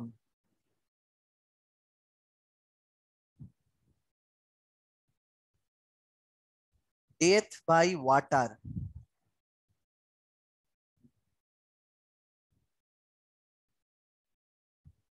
what the Thunder shed,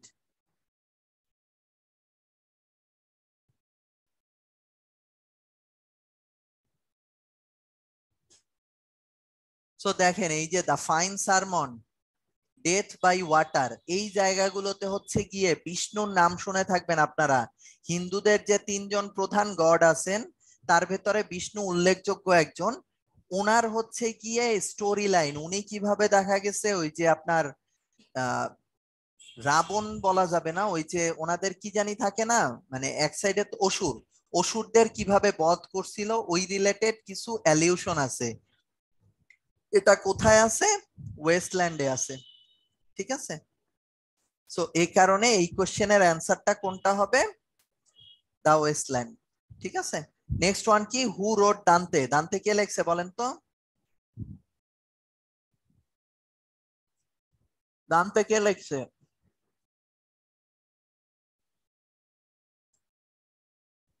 দান্তে William Blake লিখছে। বাট দান্তের কিন্তু উইলিয়াম ব্লেক কি লিখছে বলেন তো? দান্তে কি মানে পোয়েট্রি লিখছে ব্লেক, নাকি নোভেল লিখছে? কি লিখছে ব্লেক বলেন তো?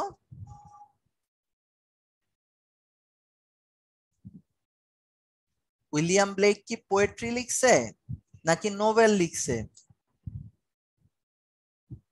এটা একটু চেক করেন, ক্রস চেক করেন। আপনারা পোয়েট্রি বলতেছেন, পোয়েট্রিটা একটু ক্রস চেক করেন। দান্তের প্রথম যিনি হচ্ছে গিয়ে পোয়েম আকারে উপস্থাপন করছিল, তার নামটা কেউ বলতে পারবেন? দান্তের এর আগেও পোয়েম আকারে একজন উপস্থাপন করছিল। না ঠিক আছে, এটা পোয়েট্রি, হ্যাঁ উইলিয়াম ব্লেকই লিখছে, ঠিক আছে। ঠিক আছে এটা, হ্যাঁ, ওকে। জেমস ব্রাইডি। জেমস ব্রাইডি ইম্পর্টেন্ট না, যদি চান শিখতে পারেন স্লিপিং ক্লার্জিম্যান আর দ্য অ্যানাটমিস্ট, ইম্পর্টেন্ট না। বাট রিচার্ড অ্যালডিংটন, ইনি ভেরি ভেরি ইম্পর্টেন্ট। যদি পোস্ট মডার্ন থেকে আসে তাহলে রিচার্ড অ্যালডিংটন আসতে পারে। সরি, পোস্ট মডার্ন বলছি, মডার্ন থেকে যদি আসে রিচার্ড অ্যালডিংটন আসতে পারে। Death of a hero, the romance of Casanova, এই ডেথ অফ এ হিরো কাকে মানে মুখ্য চরিত্র হিসাবে উপস্থাপন করে লিখছিল বলতে পারবেন? ডেথ অফ এ হিরো, এখানে ইউএস এক প্রেসিডেন্টকে হচ্ছে গিয়ে কল্পনা করে রিচার্ড অ্যালডিংটন হচ্ছে গিয়ে এই কবিতাটা লিখেছিলেন।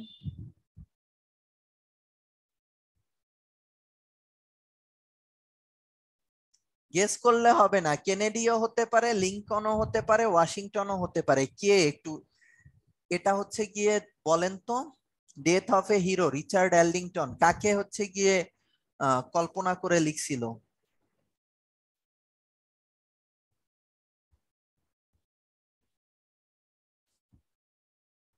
কেনেডি না লিঙ্কন না ওয়াশিংটন? পারলে আমি একটা পোল চালাই দিতাম, যে পরিমাণ কনফিউশন এখন ক্রিয়েট হচ্ছে।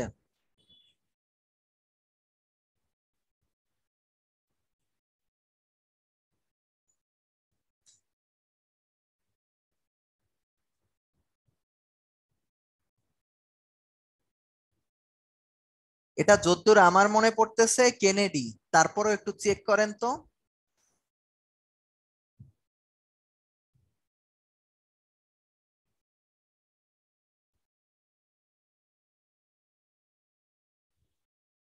1929-এ লিখছিল, তাহলে কেনেডি হবে না, এটা ই হবে, লিঙ্কন হবে।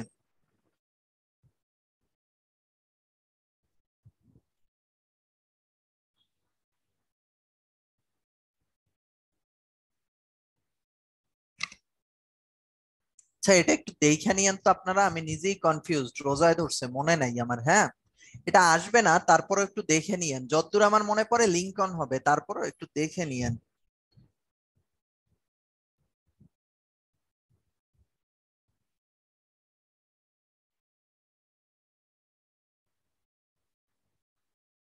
ওকে, উইলফ্রেড ওয়েন, জাস্ট নামটা মনে রাখেন, আসবে না। অ্যালড্রস হাক্সলি, শুধু নামটা মনে রাখেন। হ্যাভেন অ্যান্ড হেল আসলে অন্য আরেকজন হ্যাভেন অ্যান্ড হেল লিখছে, সেটা আসবে। হ্যাভেন অ্যান্ড হেল আরো একজন লিখছিল, কে বলেন তো?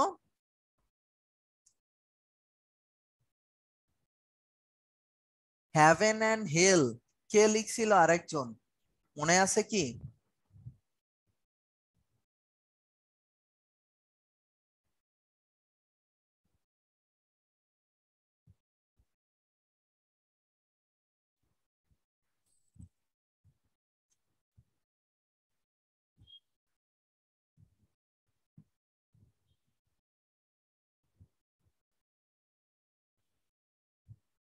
মিল্টন কি হ্যাভেন অ্যান্ড হেল লিখছিল?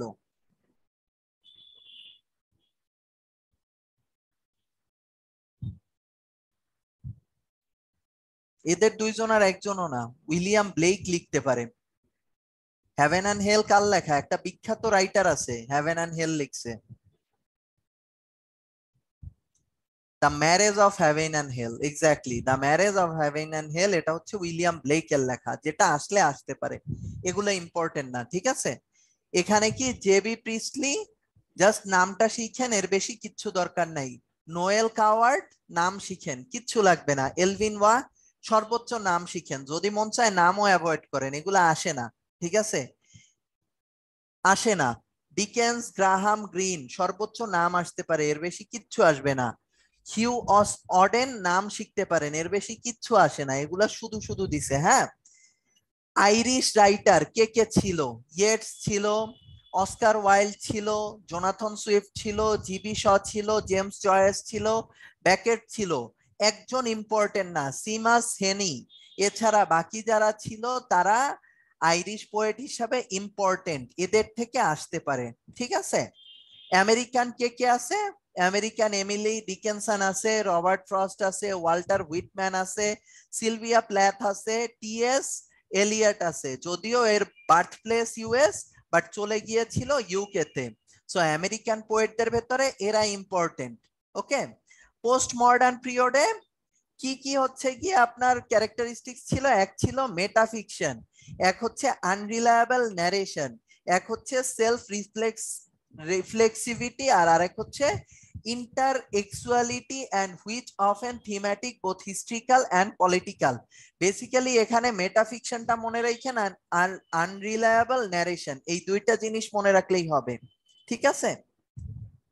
এই সময়ের বিখ্যাত রাইটার কে কে? Tolstoy, Robert Frost, Fyodor Dostoevsky, Ted Hughes, Joseph Conrad, Emily Dickinson এবং আর্নেস্ট হেমিংওয়ে। এর ভেতরে শুধুমাত্র রাইটিং শিখবেন আর্নিং হেমিংওয়ের আর টনি মরিসনের, আর যা আছে এগুলা ইম্পর্টেন্ট না।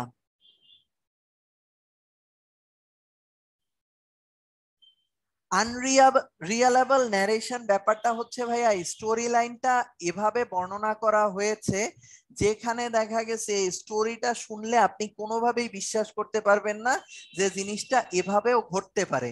অর্থাৎ মানে অলমোস্ট ইম্পসিবল একটা ফিকশন তৈরি করা এবং অন্য ডাইমেনশনে একটা থট প্রসেস করা, যে জিনিসটা নর্মালি কোনোভাবেই হওয়ার কথা না, ঠিক আছে? যে জিনিসটা কোনোভাবেই রিলায়েবল না, ঠিক আছে? সো টেড হিউজ, জাস্ট নামটা শিখেন, আসলে সর্বোচ্চ আসবে। হু among of them is not the post modern period writer? So নামটা শিখেন, এর বেশি কিচ্ছু লাগবে না। ফিওদার দয়োভদস্তির ক্রাইম অ্যান্ড পানিশমেন্ট, জগৎ বিখ্যাত রাইটিং, জানেন, আসলে এই ফিওদার দয়োভদস্তির এটাই আসবে, ক্রাইম অ্যান্ড পানিশমেন্ট, এর বেশি কিছু আসবে না। ফ্লাওয়ার্স অ্যান্ড ইনসেক্টস কে লিখছে বলেন তো? ফ্লাওয়ার্স অ্যান্ড ইনসেক্টস কে লিখছে?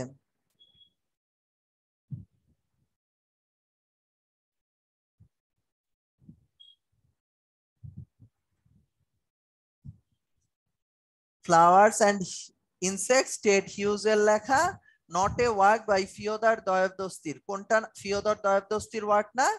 এটা পারার কথা, এটা পড়াইছি, টাইম মেশিন, ওকে? টলস্টয়ের ইম্পর্টেন্ট কি? দুইটাই ইম্পর্টেন্ট, ওয়ার অ্যান্ড পিসও ইম্পর্টেন্ট, অ্যান্না ক্যারিনাও ইম্পর্টেন্ট, দুইটাই খুবই ইম্পর্টেন্ট রাইটিং। জোসেফ কর্নার্ডের সিক্রেট এজেন্টটা important, Under the Western Eyes, এটাও ইম্পর্টেন্ট। নামগুলা শিখবেন, এর বেশি কিচ্ছু লাগবে না। Emily Dickinson, because I could not stop for death, লাগবে না, শুধুমাত্র নামটা শিখেন। এমিলি ডিকসন পোস্ট মডার্ন পিরিয়ডের রাইটার। রবার্ট ফ্রস্ট ইম্পর্টেন্ট, যদি পোস্ট মডার্ন থেকে কোশ্চেন আসে, রবার্ট ফ্রস্ট ইম্পর্টেন্ট একজন পোয়েট, যার রাইটিং এর অনেক প্রভাব দেখা দিছে বর্তমান যে ওয়েস্টার্ন থটস, সেই থটস এর উপরে রবার্ট ফ্রস্টের অনেক বড় একটা মানে কন্ট্রিবিউশন ছিল। সো রবার্ট ফ্রস্ট চাইলে দেখতে পারেন, ওকে? আর্নেস্ট হেমিংওয়ে বিসিএস এর জন্য ইম্পর্টেন্ট আসে, এখানে 4টা রাইটিং আছে, এই 4টা রাইটিংই শিখেন, এর বেশি লাগবে না। For hmm the bell tolls, এটা প্রিভিয়াসলি দুই একবার আসছে। ওকে, নিচের কোনটা আর্নেস্ট হেমিংওয়ে না? আবার দেখায় যাচ্ছি কোনটা কোনটা। The Old Man and the Sea, The sun also Rises, A Farewell to the Arms এবং For hmm the bell Tolls. এখন বলেন এখানে কোনটা আর্নেস্ট হেমিংওয়ে না? নিচের কোনটা? A Farewell to the Arms, এটা কার লেখা বলেন তো?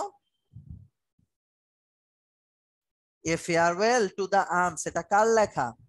একজন অ্যান্সার দিছেন, ফেয়ারওয়েল টু দ্য আর্মস কার লেখা? Hemingway.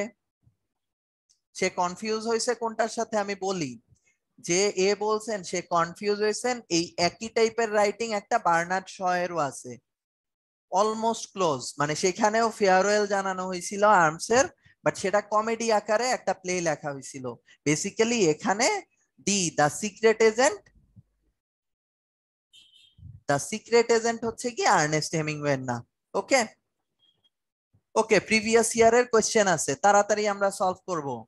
Who of the following is not an American poet? First one কে বলেন তো? Yeats. Next one, who is the author of Man and Superman? Second one, two.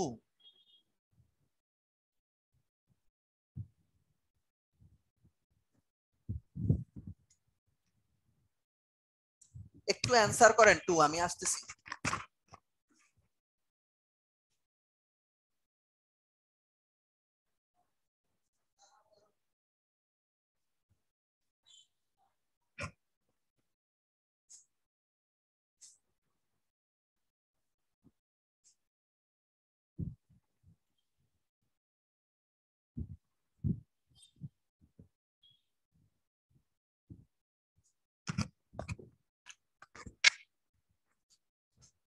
Okay, two কোনটা ছিল?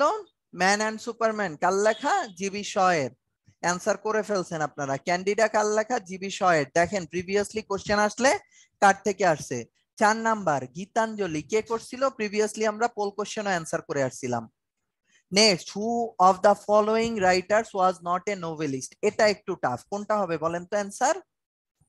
Yeats. ঠিক আছে, Yeats কিন্তু বেসিক্যালি পোয়েট ছিল, আমি এর আগেও বলে আসছিলাম, আবার বলতেছি, সে কিন্তু পোয়েট ছিল, সে নোভেলিস্ট ছিলেন না। Next one, arms and the man, এটা কার লেখা? Bernard Shaw. দেখছেন কোশ্চেন আসলে কার থেকে আসছে? সেই বার্নার্ড শ থেকেই কোশ্চেন আসছে, বা ইয়েটস থেকেই আসছে। ওকে, দ্য পোয়েম আইল অফ ইনসফ্রি কার লেখা? আবার নাম্বার ফালাই, আইল অফ ইনসফ্রি কার লেখা? ওকে, কয়েকজন আনসার দিচ্ছেন, কোনটা? ইয়েটস এর। Riders to the Sea, Riders to the Sea এটা কি? এটা ওয়ান অ্যাক্ট প্লে। কে লিখছিল মনে আছে? রাইডার্স টু দা সি কে লিখেছিল?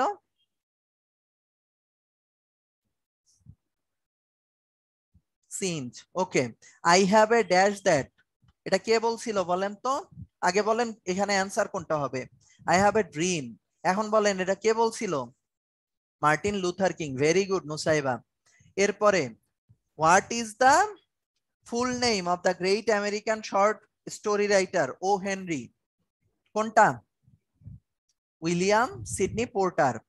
What was the real name of the great American story teller O Henry? কোনটা হবে? একটু আগেই দাগ দিছি সেটাই। সিজার অ্যান্ড ক্লিওপেট্রা কার লেখা? বার্নার্ড শয়ের। Who is the greatest modern English dramatist? কে বলেন? George Bernard Shaw. Next one, who is the modern philosopher who was awarded Nobel Prize for literature? কে? Bernard Russell. ইউলিসেস কার লেখা? Nobel বলছে, কার লেখা? James Joyce. Who among the following Indian English writers is a famous Nobelist? R K Narayan. এটা একটা critical question ছিল 38 এর।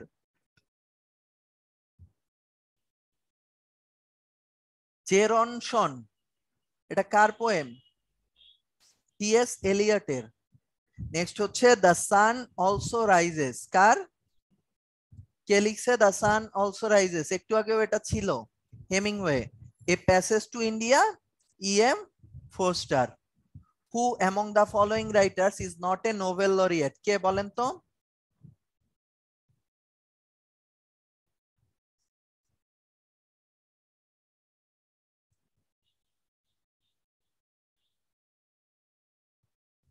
Graham Greene, very good. Find the odd man out, কোনটা? বেসিক্যালি তিনটাই হচ্ছে টনি মরিসনের লেখা, কিন্তু একটা টনি মরিসন লেখে নাই। কোনটা লেখে নাই? As I Day Lying. এরপরে one day women will have what has so long been denied them, leisure, money and room to themselves, expresses, কি এক্সপ্রেস করে বলেন তো? লিবার্টি, স্বাধীনতা, একদিন নারীদের স্বাধীনতা আসবে। অ্যানিমাল ফার্ম কার লেখা? জর্জ অরওয়েলের। ওনার আরেকটা রাইটিং আছে বিখ্যাত, শুটিং অ্যান এলিফ্যান্ট। ওনার আরেকটা বিখ্যাত মানে অ্যাট্রিবিউটস আছে, সেটা কি উনি ইন্ডিয়ায় জন্মাইছিল, ঠিক আছে? ওই ইস্ট ইন্ডিয়া কোম্পানি যখন ছিল তখন ইন্ডিয়ার বিহারে জন্মাইছিল উনি। Any one of the following pairs are literary collaborators, কে কে কোলাবোরেটর ছিল? এলিয়েট এবং এজরা পাউন্ড। এরা দুজন একসাথে লেখালেখি করছে, যেহেতু এলিয়েটের গুরু ছিল Ezra Pound. Okay, which of the following ages in the literature history is the latest? এটা অ্যান্সার করেন, এটা আপনাদের পারা উচিত।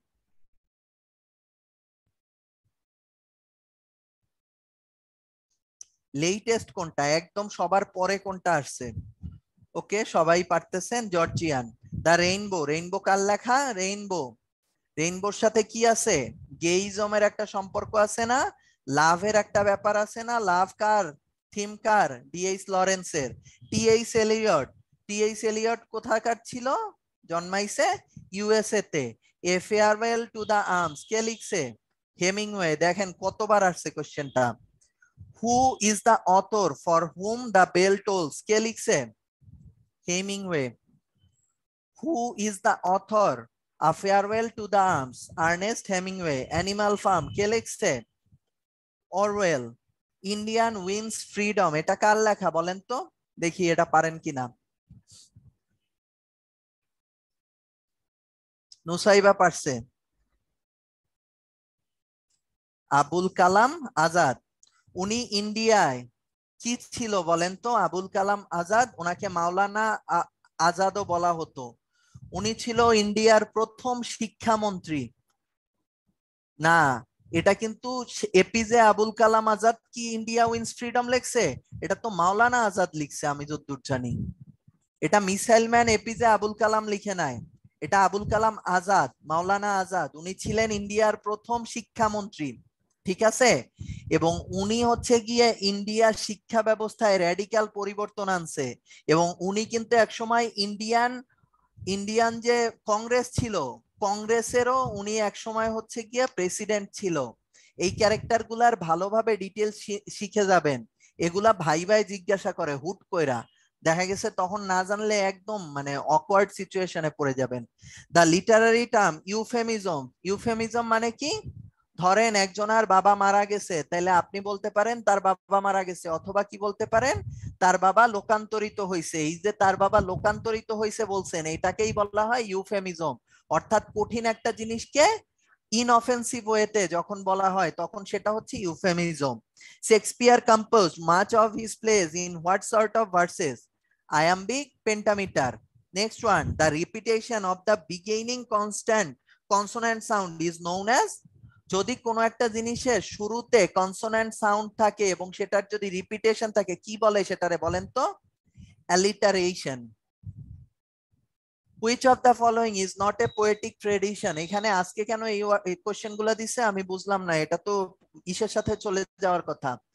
অকাল্ট বলতে কোনো পোয়েটিক ট্রেডিশন নাই, ঠিক আছে? The climax of A plot কোথায় আসবে? ক্লাইম্যাক্স এট দ্য হাইট, যে জায়গায় দেখা যাবে নায়ক মরে গেছিল কিন্তু ঠাস করে আবার জীবিত হয়ে গেছে। Okay, if a part of speech of writing breaks the theme, কোনো একটা পার্ট অফ ইস যদি থিমটাকে ব্রেক করে তাহলে কোথায় যাচ্ছে? ডিগ্রেশন। ডিগ্রেশন মানে হচ্ছে গিয়া চ্যুত হওয়া কোনো একটা জিনিস থেকে, ঠিক আছে? থিম থেকে চ্যুত হওয়া। The sentence who would have thought Shylock was so unkind, এটা কি? এখানে কি বোঝানো হচ্ছে বলেন তো? নুসাইব অ্যান্সার করেন।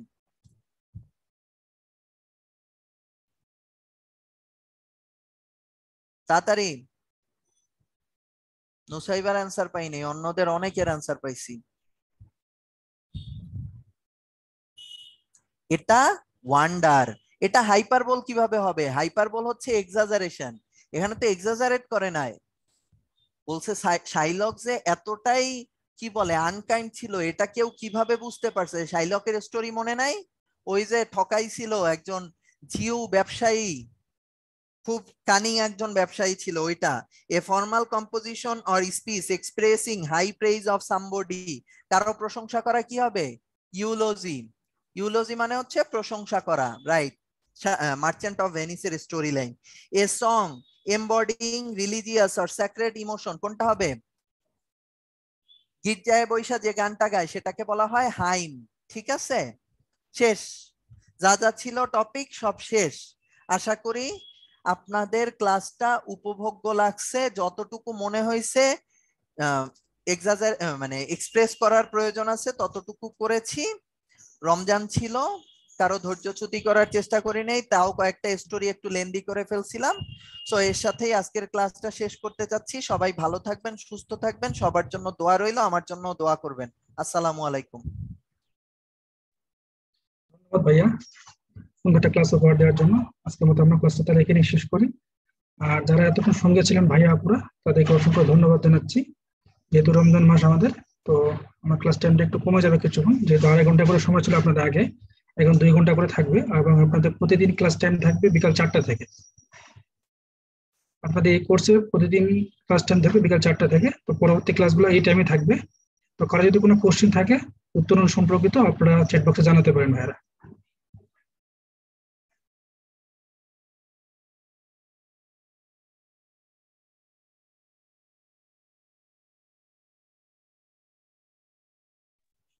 ওকে, যেহেতু কারো কোনো কোশ্চেন নেই, তো আজকে আমরা এখানে শেষ করি। সবাই ভালো থাকেন, সুস্থ থাকেন। পরবর্তী ক্লাসগুলোতে ইনশাল্লাহ কথা হবে আবারও। আসসালামু আলাইকুম।